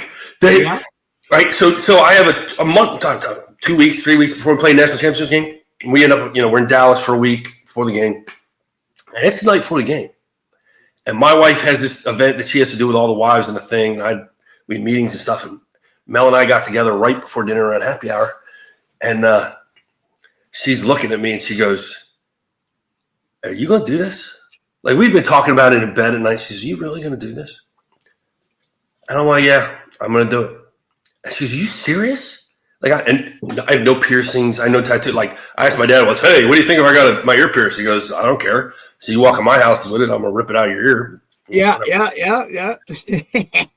So I'm thinking, and there's a mall across the street from the place where I'm like, come on. And the crazy thing about this is WBAL and the NBC affiliate in Baltimore, those guys were hanging out in the lobby, and I know them obviously really well. And I think the kids tipped them off because he's following me around. And I'm, "Baby, what do you think?" He goes, "Mind if we follow you?" I go, "Just going over to the mall." My wife, he goes, "Yeah, we know. We just, want to document it for the thing, some B-roll film back home." Asshole. So, yeah, I got my ear pierced before the national championship game. And somebody said, like, "Why would you do that?" And I said, because I got a roster full of kids who have had enough men let them down on their life and tell them they were going to do something and they didn't do it. And I said, and if I'm going to teach them anything, I don't want to do this. Do I look like a person who should wear an earring? No offense, right? I'm not that cool. I'm just not. So I'm not going to let them down. And I went into the meeting. They all saw the earring. There was a little bit of, okay. There wasn't a whole bunch of yelling and cheering. It was like, he kept his word. He's who he said. And now the backstory is, as soon as the game's over, I'm going to take a shower. I'm like, ready to take this out. And my wife goes, "Leave it in." Like, what? Because we're about to go, like, the season's over, national championship game, right? Like, we got a couple weeks of, I got to recruit some stuff, and then she and I have plans to go to the Caribbean. And she goes, "Can you leave it in until we get back from the vacation?" I'm like, "What?" She goes, "I think I might look sexy in a bathing suit." It lasted one day in Jamaica. Lasted one day, and it came out. That was over. That's great. That's But great. in efforts to leadership, and I'm not saying that's any great shakes, but saying what you're going to do and standing by what you're going to, like, and when you fail, stand up and say you failed. It's not about being perfect all the time. Own it. It's trying to constantly do the right thing. Dan, these are things, I had a mantra back when I started coaching Danny. And I said, "Look, you're going to think I'm nuts." And I had it on my computer. When they used to scroll on your computer, you could type something, scroll across. And it was, do it right all the time. And I said, the President of the United States, when he goes to bed at night, doesn't stop being the President of the United States. Like, quarterbacks, it's not a position that you play. It's a way that you live. I am 54 years old, and I'm a quarterback. I live my life that way. If you ask, if you see me walking, you see me talking, you have a good idea. I played football, and I probably was a quarterback. Now, can you do it right all the time? No, you cannot. It's impossible. But the fact that you're committed to it makes you a little bit insane because you're committed to a thing that you cannot achieve. Right. But you will guarantee to garner the respect of yourself and everyone you ever met your entire life if you stay on that path. What's interesting is you look at, like, American like civilization, and you see for a long time in like the history of America, you could rely on a handful of leaders because a lot of people had to be the building blocks of things. Like people had to grind, they just needed a job. America was being built. Like there's a lot of different things, good, bad, and ugly. But like you kind of had like a quote unquote elite class that was doing most of the leadership, right? But as things evolve in society, you begin to need more and more leaders within the daily world of what it is. But as a country, and we haven't done a ton to develop leaders because they're more needed now than ever. And what one of the things that is nice about guys who coach football and coach a lot of sports is that part of it, if you're doing it right, is you're learning how to become a leader. Like being a coach is learning how to become a leader of people and learning how to, whether it's a small group or a big group. And outside of it, for a long time, a lot of it was required. You go do your job. You didn't have to, but now more and more, you need more leaders because there's a lot more issues, a lot more topics that come up, and you need leaders in small microcosm areas over and over again.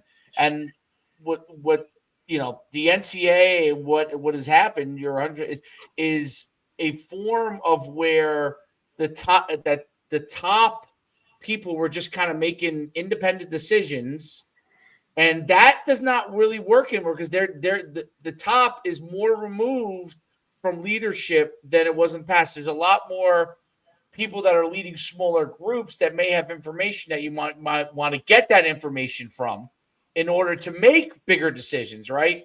And that part has changed a lot, and I think the NCAA is a great example of a group that no longer has the ability to lead because they don't have enough of the information of what's required to lead in these kind of areas. And it's not that it has to. I'll use a good example. Like if you just took in the old days, the AFCA forever was run by Grant Taft, right? Grant Taft ran it for a million years before it went to who runs it now? Chris. Yeah. Chris. So Grant Taft ran it forever, right? And Grant Taft was from the old school, and he was an excellent leader. But like it was from the old school, right? He was the old school guy that ran the whole entire, and everything relied on what Grant Taft wanted to do for the most part, right? And now it's kind of moved where yes, there's a leader, but you're less know about who the leader is, but you know more about what the guys that are in leadership within AFCA and the NCAA has not adopted that evolution part to it within their leader. We're running it. We have our committees of other guys who don't know what the hell's going on. Athletic directors who haven't talked to all their coaches. And I have a lot of friends, like my sister's an athletic director at a Division III school. And what my best friend from high school is second in charge at the NEC, right? And they all tell me about how some of these these meetings are like literally athletic directors that have zero experience of athletes or zero experience with trying to make decisions are now thrust into these roles to make a decision and don't really know that much about athletics or only know about their world. Like, and it's so they get in these committees and listen. My sister has told me. I mean, I don't want to go too in depth about it. But she's told people when she's in some of these meetings, like, have you played a sport? Do you understand? But like I know you're in charge of this, but right. Like, why are we talking about this same exact? Let's move to a topic that we need to address. This tiny little topic of your one player who did this. Like let's move on. Let's think about bigger picture. How do we get things done? And so that's the thing that has to happen more, and leadership now, it's not taught enough in the colleges. There's no doubt. Like you have to basically get a master's degree to start getting taught about leadership. It has to be taught at the undergraduate level a lot more. It has to be taught in high school a lot more, You're not encouraged to be a leader in high school. Not at all. And a lot of those guys want to shy away from it because there's a lot of extra responsibilities that go along with it. The pressure, all of those kind of things. You know what I mean? captains are your captains of your football team or high school are your most natural leaders. You didn't develop them. Nope.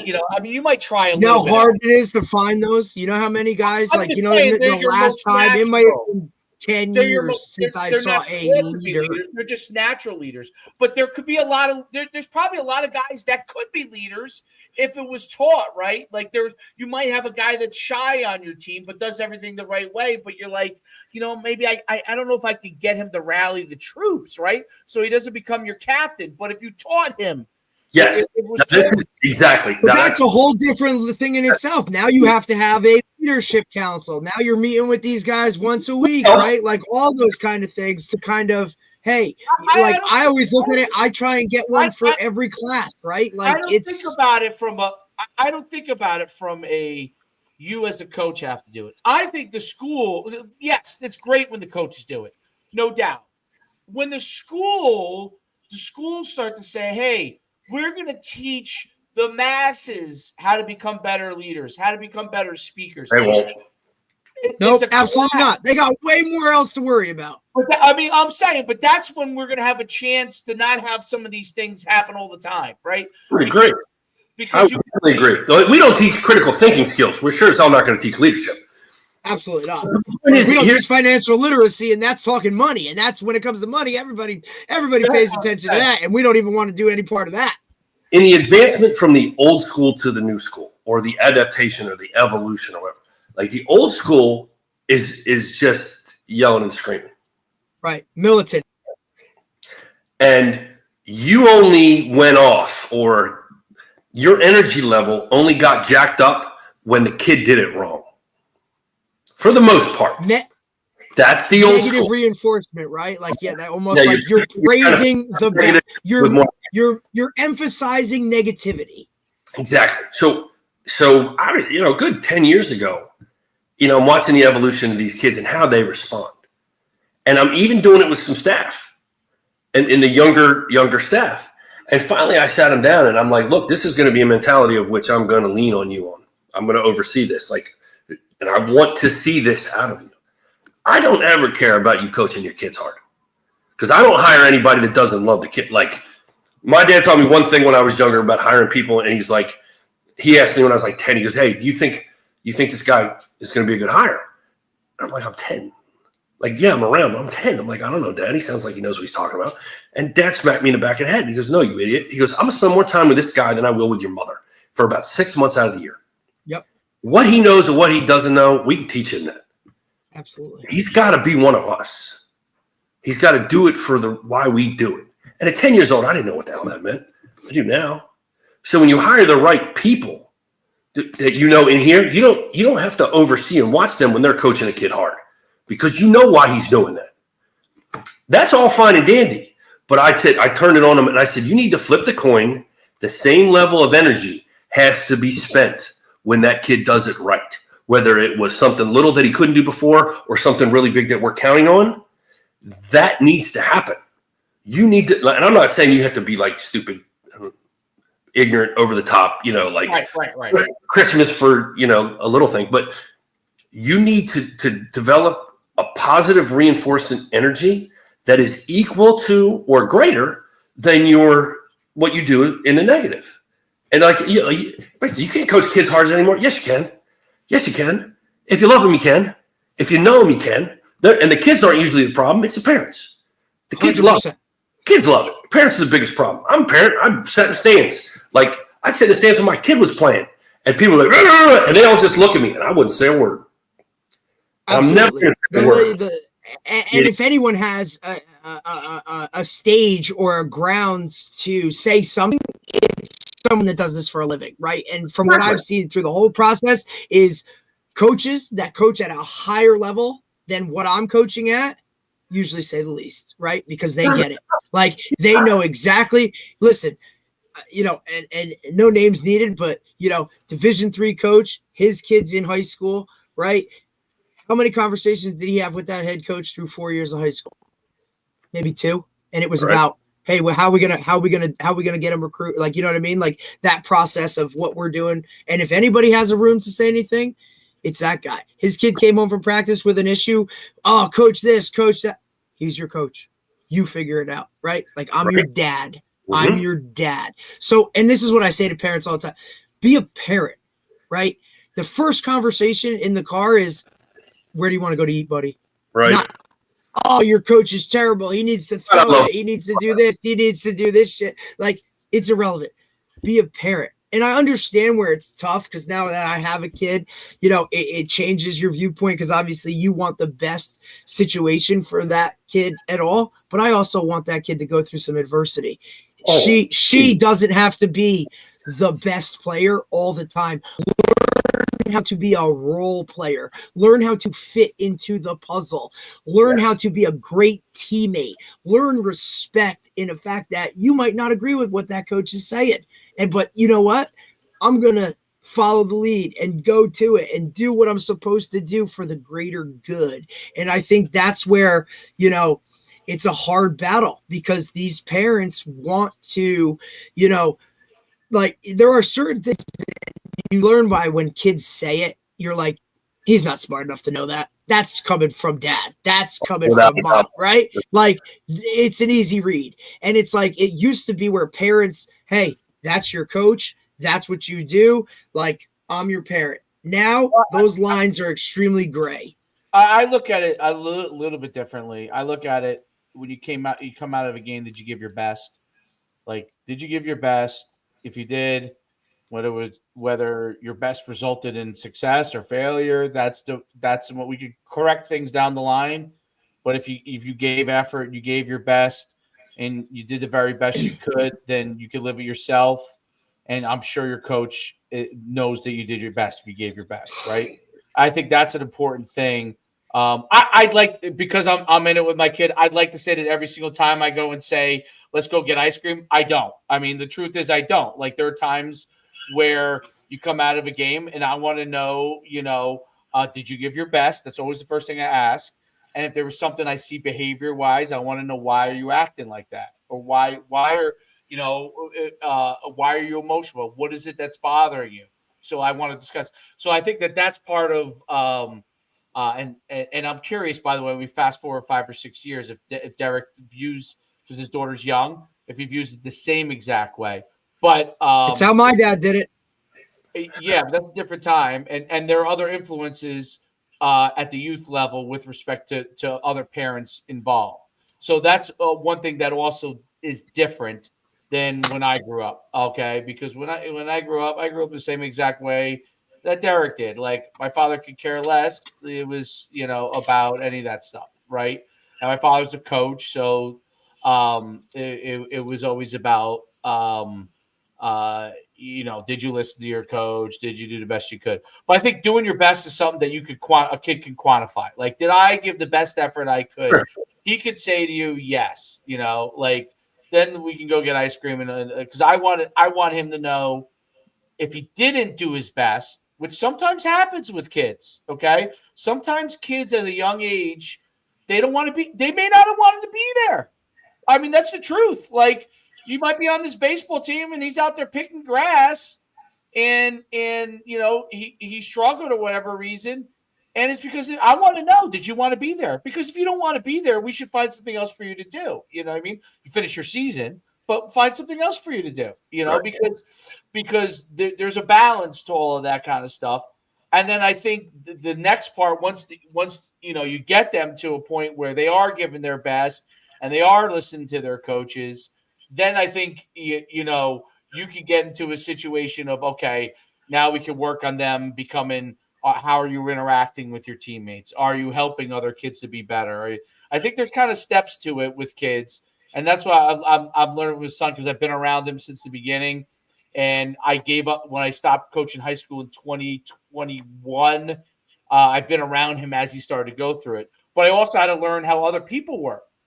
And this is the difference now that I think I wasn't ready for when I started coaching youth sports, because I was a high school coach for 20 years. I didn't know anything about it at all. Literally nothing. Okay. And I was shocked. Like, I was shocked that people weren't all nice. I was shocked at all this stuff. And I think the big thing is, this is the only thing that sometimes I think guys who coach at a high level when they just kind of completely are hands off, and everybody does things differently. Sometimes the player does have a valid question. And when I look at it, I say sometimes the kid has a question, meaning this: is that coach nice to you? Like my whole thing is, I don't even care what the coach at a youth level. I don't really care if they're that knowledgeable. Like because there's sometimes you're gonna get guys very knowledgeable. Sometimes is he nice to you? Does the coach treat you nicely? Is he nice? Like so, if a kid comes home and says, or you pick him up, because like baseball's, although I've been roped into it this year because the guy had no help, but I'd never coached baseball, okay, until this year. I basically throw BP for them, and I don't really know that much about baseball, other than the basics that we all know, right? I always sit in the far out because I always said baseball is my sport where I can relax, watch, but I listen to what my kid says, and if he's got to complain, blah blah blah, I say okay. Did you do your best? Blah, blah, blah. I said, is coach nice to you? Coach is great to me. He's really nice to me. Okay. So let's not worry about all this other stuff, like let's not worry about all these other things. If he's nice. Now, if he isn't, meaning not that he doesn't coach him hard. Okay. I don't care I want him to coach him hard, but does he care about you? And is he still like fundamentally a decent person? If he is not a decent person, meaning you get nonsense comments, and I'm not talking about like, oh, you dropped the ball, like you should do this, or, coaching him. I mean, like belittling, right? I think as a parent, you have to make sure that part is understood that that's not okay, because so many people coach now in youth sports and even in high school that may not have the level of experience that you do or Derek does, okay? And sometimes they don't realize they're doing this until you bring it to attention, which is not a thing that was not as much of a thing 20 years ago. Right. But I've had guys that were like, oh, I didn't realize that. You know what I mean? Now I've had guys that didn't want to hear it. I said, okay, that's fine. But it is a thing that I think sometimes if you want to make sure your kid is around people that are decent people as much as possible. Okay. And you can't control that in Little League sports all the time. So that's one thing you can't always control who's going to be coaching them, but you have to be able to teach that part with your kids. It's simple to me. Do your best. Does the coach treat you fairly? You know what I mean? Type of deal. And are you behaving properly?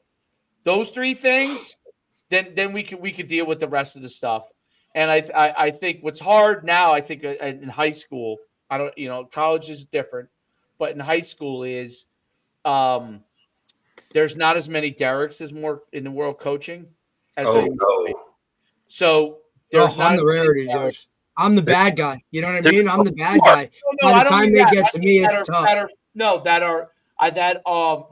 Is doing it for the right reasons, and that when he's coaching your kid hard, you know why. There's a lot of younger coaches that have to learn how to coach that need more mentors like you and Derek to teach them. This is coaching a kid hard. This is loving a kid up. Like I really don't think a lot of younger guys understand that. This is how you kind of evaluate whether you want to play a kid, you know what I mean, or not play a kid. Like, because I'm sure you see this, Derek, yourself. This guy's dad is friends with this guy, right? Who's on your staff, and he's angling. And the first thing I would tell my assistant as a high school coach would be like, "Hey, dude, I know you're friends. You can't be discussing that stuff with a dad." Right. But now he's going to come to me as the head coach later on and say, "Hey, John Smith said I could play." You know what I mean? You're causing me a problem, right? But that's where some of the lines have become blurred. And I think more guys like you, more like we in coaching need more guys, I guess, that may be retired from coaching that are helping younger guys to be able to understand these things because of the work, because of the NIL worlds, because of the transfer portal worlds. The me culture getting blurred more and more. And I think it's harder for coaches to understand. Am I being fair? Am I not being fair? Like, what is that? What is fair? What is fair? Because what is what is fair when we played sure as hell ain't fair to what these guys do. Like, fair to us was, hey, you're getting a jersey, dude. Fair to these kids is, why am I not the starter? And how come he's on the Instagram page and I'm not? Did you grade him? Like, listen, when I first started coaching, and obviously in college, you always grade, right? When I first started coaching in high school, we graded everything. When I was an assistant, we graded everything. I made my assistants grade for a long time. By the time me and Derek coached at Red Bank, I was already moving away from grading. I couldn't get the assistants to grade the guys. Derek would do it. I couldn't get him to do it. I could not get him to do it. 1979. I am 9 years old. My dad is 3 years into starting this program, and I am in the dining room with a clipboard. Check, plus, minus. And I know the offensive line across. I'm watching the film with him, and I'm grading the film with him in 1979. No, that should never go away. And the fact that it's even gotten a sniff of going away is kind of ridiculous. Almost no. What's crazy is, like, when I've been an assistant, as a head coach, I still grade my guys. Mm-hmm. Okay, but there are very few guys that grade. Like when I came to Old Japan. And they're one of the best public schools, and the head coach is a phenomenal coach. It was basically a kind of like up to you. And he's he's as good as coach as there gets in public school. Almost like, do you want to take it? And another guy did it, but we did it more for ourselves, so I could tell the kid why one was playing more. I really did it more so I could tell you this is why you're playing, and this. To me, that's almost the biggest reason. Like, hey, well, Dave, that's because now, if you do it that way, right? Like, you have something that's rock solid, steady to show somebody a parent. Look, it's the same reason we take attendance every day. Mm-hmm. Like, something as little as how that. Many yards did you run for? How many? Right? Like, it's gonna be. It's the same. Yes, the same way as if you want to judge a teacher off of test grades. You know what I'm saying? Like, that's. Like, how can you? There's so many intangibles that go into it, right? Right. You're yeah. Right. Like I and now, Coach Dunn. Like, when did that probably change for him? You know what I mean? Because he's a phenomenal coach. I mean, and I think David has a lot to do with now, like with grading, right? You're holding kids to a level of accountability that. What if your best player, quote unquote, grades out shitty every game? Now you have to hold your feet to the fire. Is he playing? Is he not playing? Right? Like they've never, how we always talk about, like, look, you're a new head coach. You walk in. What's the first slideshow on your PowerPoint? Here's the rules. This is how it works. Well, now you're held to that, dude. And you know what I mean? Like now when something happens, it's a case-by-case basis, right? Mm-hmm. Put up standards. Don't hold rules, like things of that nature where I think it's why we film everything. So we literally have concrete evidence to show, hey, I think that's what's changed. This is what it is. So that's what's changed, and that's why I think also young coaches, like in football, may not understand, and that's why transactional nature to them doesn't bother them as much. Right? Doesn't matter. Doesn't matter at all. It's at the high school level. Part of it, I think, is if I were to ask head coaches, what is the reason? Part of it is that they have a hard time getting assistant coaches. That's the big part. Oh, absolutely. Nobody wants to work for free, right? You want to do extra. The time schedule. I mean, look, guys, like back in the day, up, right?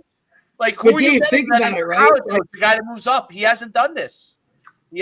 Think about the time schedule now of even just in high school with high school coaches, right, Dave? Like, like it used to be, hey, you can't see your kids or get with your kids till August 1st, right? That's the first day of whatever. Now that last track meet happens, dude, we're rocking all summer. We're going 2-hour sessions, right? Because we're allowed to do that. Guys that want to stay old school and not meet with their kids as much, well, everybody else around you is doing it. You know what I'm saying? Like the time of that stuff for nothing monetary, right? Mm-hmm. Like you don't get paid for that shit, right? Like that's kind of how it works. And that a lot of these younger coaches, and I don't want to sound like I'm bashing younger coaches or whatever. It's not their fault. They just came up in a different generation or different experience. Because you were pluses and minuses as a 10-year-old. right? You knew by the time you came into coaching how to do it, right? Like I knew from playing at UConn all the time, I would get my grades back. I knew when I became a coach, that's what I had to do to evaluate my players. Okay. Yep. I could say, hey, this is the situation. This is what you did well. Oh, this play where you weren't getting the ball, you didn't block, like whatever it is. And I think that so it all goes back to leadership. It all goes back to like how are we trying to teach leadership, and it all has trickled up into this NAL. Why does the NCAA NAL throw their hands in the air? Why did they just say do whatever you need to do money wise, and then try to then they'll try to figure it out. It's because we've stopped figuring out ways to lead. I think in high school coaching wise, I think the mistake that a lot of schools have done is stop building in the incentive, meaning not as many guys are getting like they don't get a job with teaching, Right. coaching. Like you're just a coach. Like wait a minute, I'm just a coach. Like That's up north. You look in the South. they all are. Yeah, It's standard. It is standard. And you guys talk about after that last track meet. great point. Go recruit in Texas. You go middle of the day, you can go see the football team for an hour and a half as they have football class. Great point. And we've had this discussion, Coach, right? Great Dave, point. how many times do we talk about how state to state is so – they have spring ball in Florida. We don't have that up here. They can go out and work out with their guys anytime Great they point. want. Friggin' Christmas Day. Here we go. Let's go throw a 7-on-7, right? We don't have that up here. Yep. Guys are wrestling, playing basketball. Like, Yeah, no, I'm going to be honest. I have a hard time with some of this because I was a 3-sport athlete. Right. And I live and die by this. I believe totally it. different podcast. And my body, I believe my body was a healthier body because I played 3 sports and my body was used to moving so many different ways that if I ever got hit really bad enough, I could adjust. We don't have enough. This specialized, singular, and granted, like You're not working those other muscles, right? Exactly. So, I like the ability to be able to work with the kids all the time, but I hate the idea of giving up. Good I point. hate the idea of specialized sport. I don't until you find that sport not because your parent thinks so, or Right. because you were the best pitcher at 9 years old because you were bigger than everybody else then. Because you hit puberty sooner. Or like you get to your sophomore year, junior year of high school, and you realize you're going to be a highly recruited individual in a certain sport.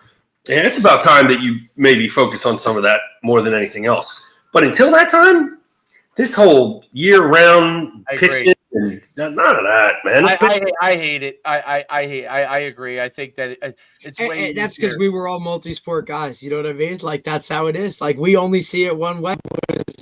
And that Dave, remember that excitement of going from one to another? Like, oof, I love football, but now I get to go to hoops, or now I get to go to indoor track. Absolutely.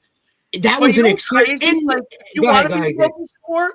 Now, what's crazy about like my kid likes to play a million sports, but like if you want to play your sport, they all bleed into each other. Yep.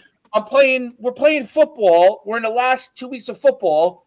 And now, like, basketball trials starts, yeah.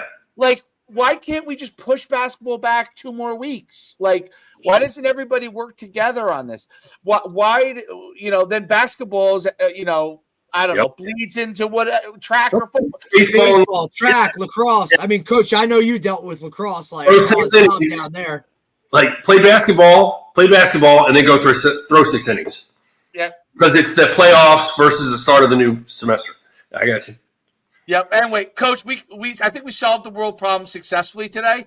So, round of applause between you and Derek. We are now appointed world czars officially.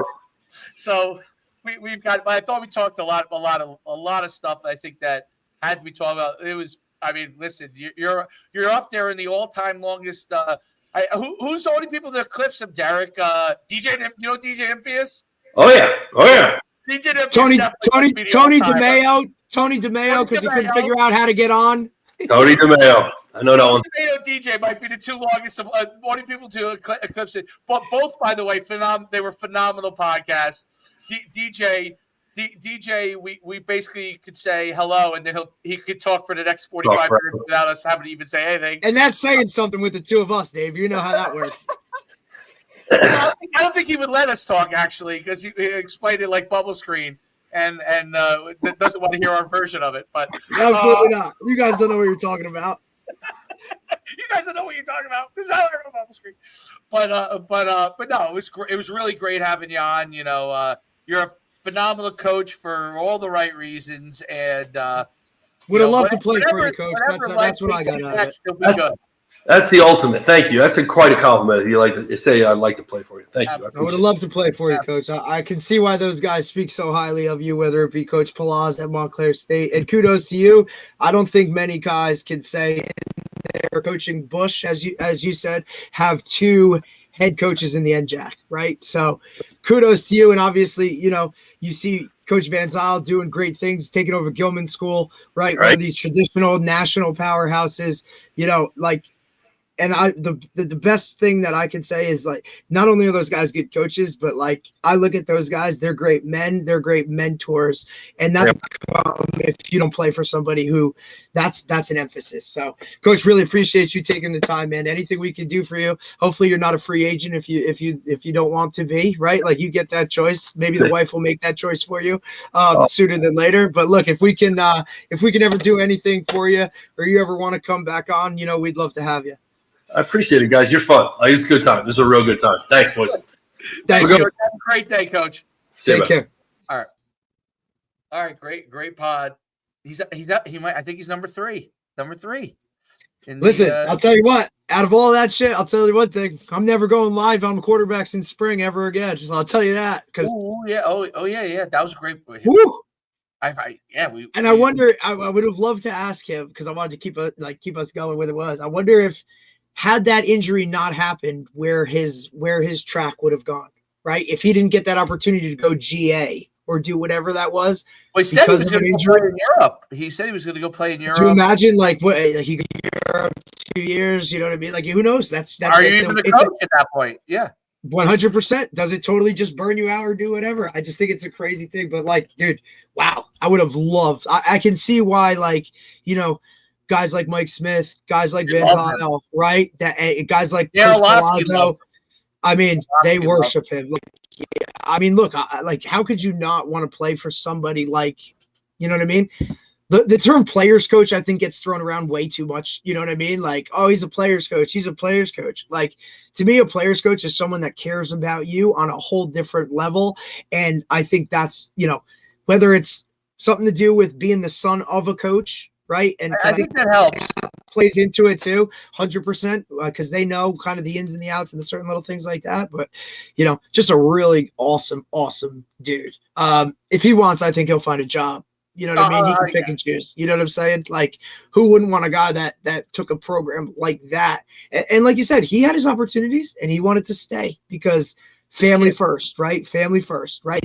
You and I, we align with that all day, every day, right? Because I'm sure we could have taken opportunities or done certain things to do whatever, but, you know, family first, man. Like, that's kind of how it works. So, and it's the hardest thing, because you end up you do turn down some things that, you know, probably career-wise would help you. And that's right. It's not even as much as it's hard. It's also weird, because you're almost like, you kind of say to yourself, well, I'm actually contributing to my own demise. Yep. Yeah, demise. I am pushing myself lower in the water when I need to breathe. Yeah. Yes. It's like a weird thing. You kind of make it's not that you feel bad about. I don't ever feel bad about it's just myself. The ultimate. No, because I justify all of my decisions. You feel like almost, because we're such competitors though too, right? Right. Am I the competitor? Am I making the right move? Is like 100%. And listen, you're gonna toss and turn about it. You're like, I'm gonna write about it in my damn journal, right? And that's how I'll get it out. But I know at the end of the day, like, look, like, just look at what Troy has turned into. He's not that kid. If you take some of those things. You know what I'm saying? Though? Like, I just look at that. You know what I mean? Because look, I'm right at that spot now too. Like, you know, 38, almost 40, right? Like, you kind of look at it. It's like, look, have I had opportunities or people that call and say, hey, do you want to do this? Do you want to do that? You want to do, you know, I look at that little girl and I'm like, hey, like she's not going to get, and coach referenced it, right? Like you're putting your energy into 60 other dudes, and who sacrifices? The one with your bloodline. And that's a really hard choice to make, right? And it's almost, you're viewed like it could be great, it could be not great, and that's just kind of where it is. I think it's a hard decision that every coach has to make, and I never begrudge anybody for making.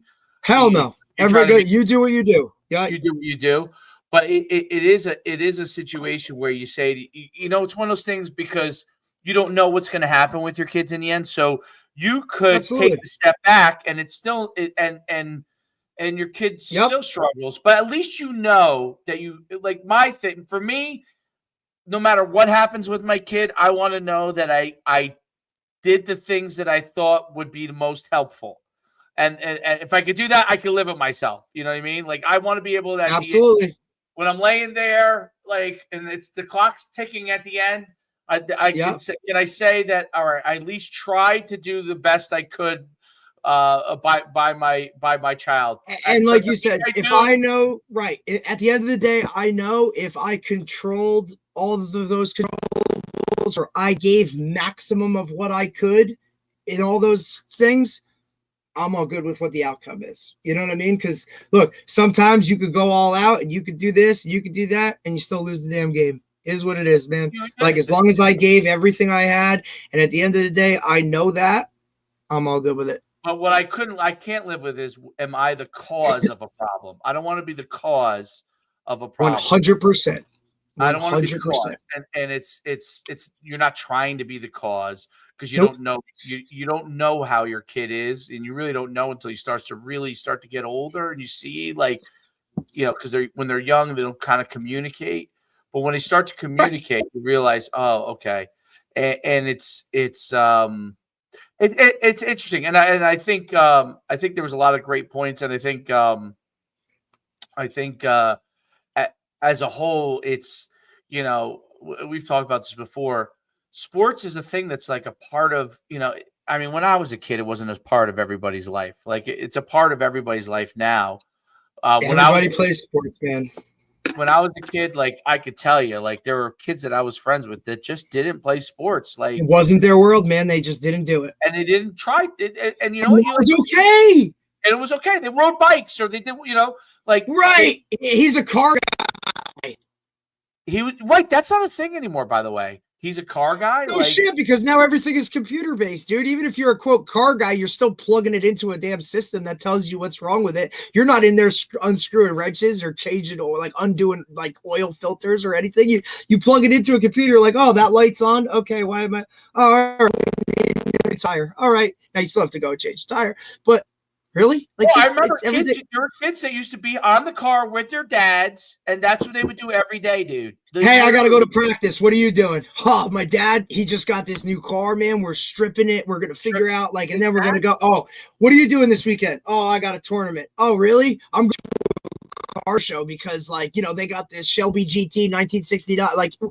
Okay, dude, that's cool. I'm glad you're passionate about that. I'm going to score touchdowns. Different worlds, totally cool with everything. Now it's hey, man, what are you doing this weekend? Well, my dad signed me up for this, and I got to go to this tournament. And it's what the fuck? Hey, Dad, you want to go sit in a fucking tournament? No, I don't.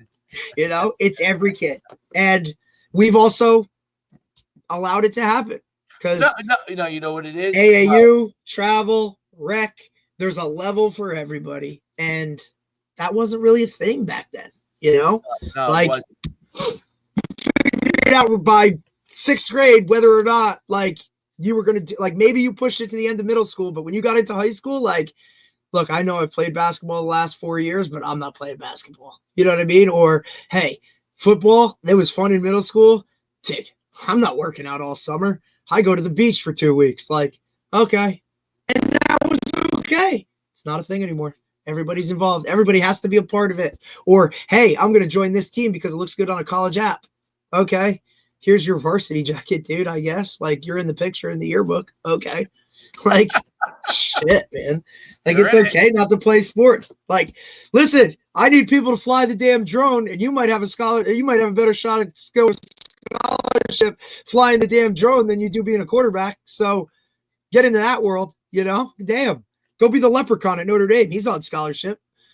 No, you're right. That part is and by the way, if everybody's going to be doing that, that is why we need people to learn leadership, because if everyone's just going to be playing sports and like we can't, like, somebody's got to, like, everyone just can't be running around with their head cut off. Like, that's the crazy part of the whole thing. It's like embracing the chaos of what is sports in general. Like, you want that life?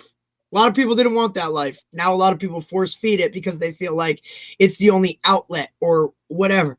Dude, go sign up for the robotics club. Go build Legos. I don't know. Like, whatever you are passionate about, find it, go do it. Because there's something for everybody, man. And it doesn't have to be physical activity or sports. My favorite thing that we do, like, I'm sure you do it obviously always with tackle football, but my favorite thing that we do always, like, I always do this, and then I know you do it because I've seen you do it with any club sport. Okay, the best thing, or like, you, like, what do you call it, like, little, whatever you want to call it, little league or whatever.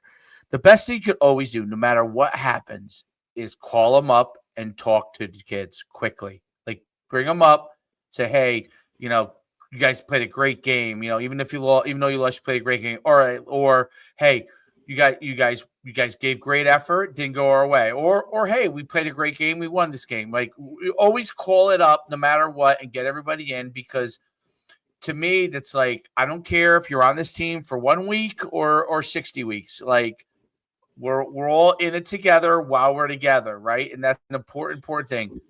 And because it is more transient than it used to be. So communication.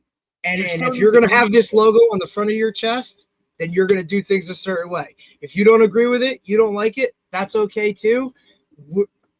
There's other places for you, right? I just want everybody to be on. Look, it doesn't matter what we do, what the title is, whether it's travel ball, rec ball, there's still going to be a standard, right? And you're going to be held to this standard because, look, at the end of the day, that's how life is, man. Like, there are rules that you have to follow, and if not, there's consequences. So if we can just show a little bit of that to every kid, then you know what I mean, Dave? Like, I think it's important. Like, listen, I understand that some kids aren't happy at the end of the game. Believe me, it's part of it. Dealing with that is part of it. Me too. I've been pissed, and we've won by 50, and I was pissed, right? Yeah. Like, why? Well, because I hold in a different standard. I hold it, and but we still call it up. That's part of it. 100%. We still bring it all in, and we're still a part of it. Nobody's telling you have to be happy or sad or whatever. But we all call it up. We understand that we're in it together, and then we move on from there. And then amen. And that's the key. But that was great episode. It is good, dude. Really, really good, dude. Tomorrow we have Coach Martinovich from Rochester University, Division III program up north. Ooh, good. I like the D3's perspective on everything. I like finding out what they're dealing with and what they aren't. Because every place is different, right? And you're talking about Rochester University, like, phenomenal, right? So, and look, we just had Wesleyan, different school, right? Like, I love that too. And the D3 guys love it because somebody's giving them a platform where normally they don't get a platform, brother. They don't get a platform. Just like Coach, he might win. He wins for this part right here. Free agent coach. He wins for best title in, like, whatever we call this part right here. He wins that one. Number one for that. Yeah. Here we go. That's it. True. All right. Till next time. Oh, big viewership too. Yeah, a lot. Yep. We'll see you soon.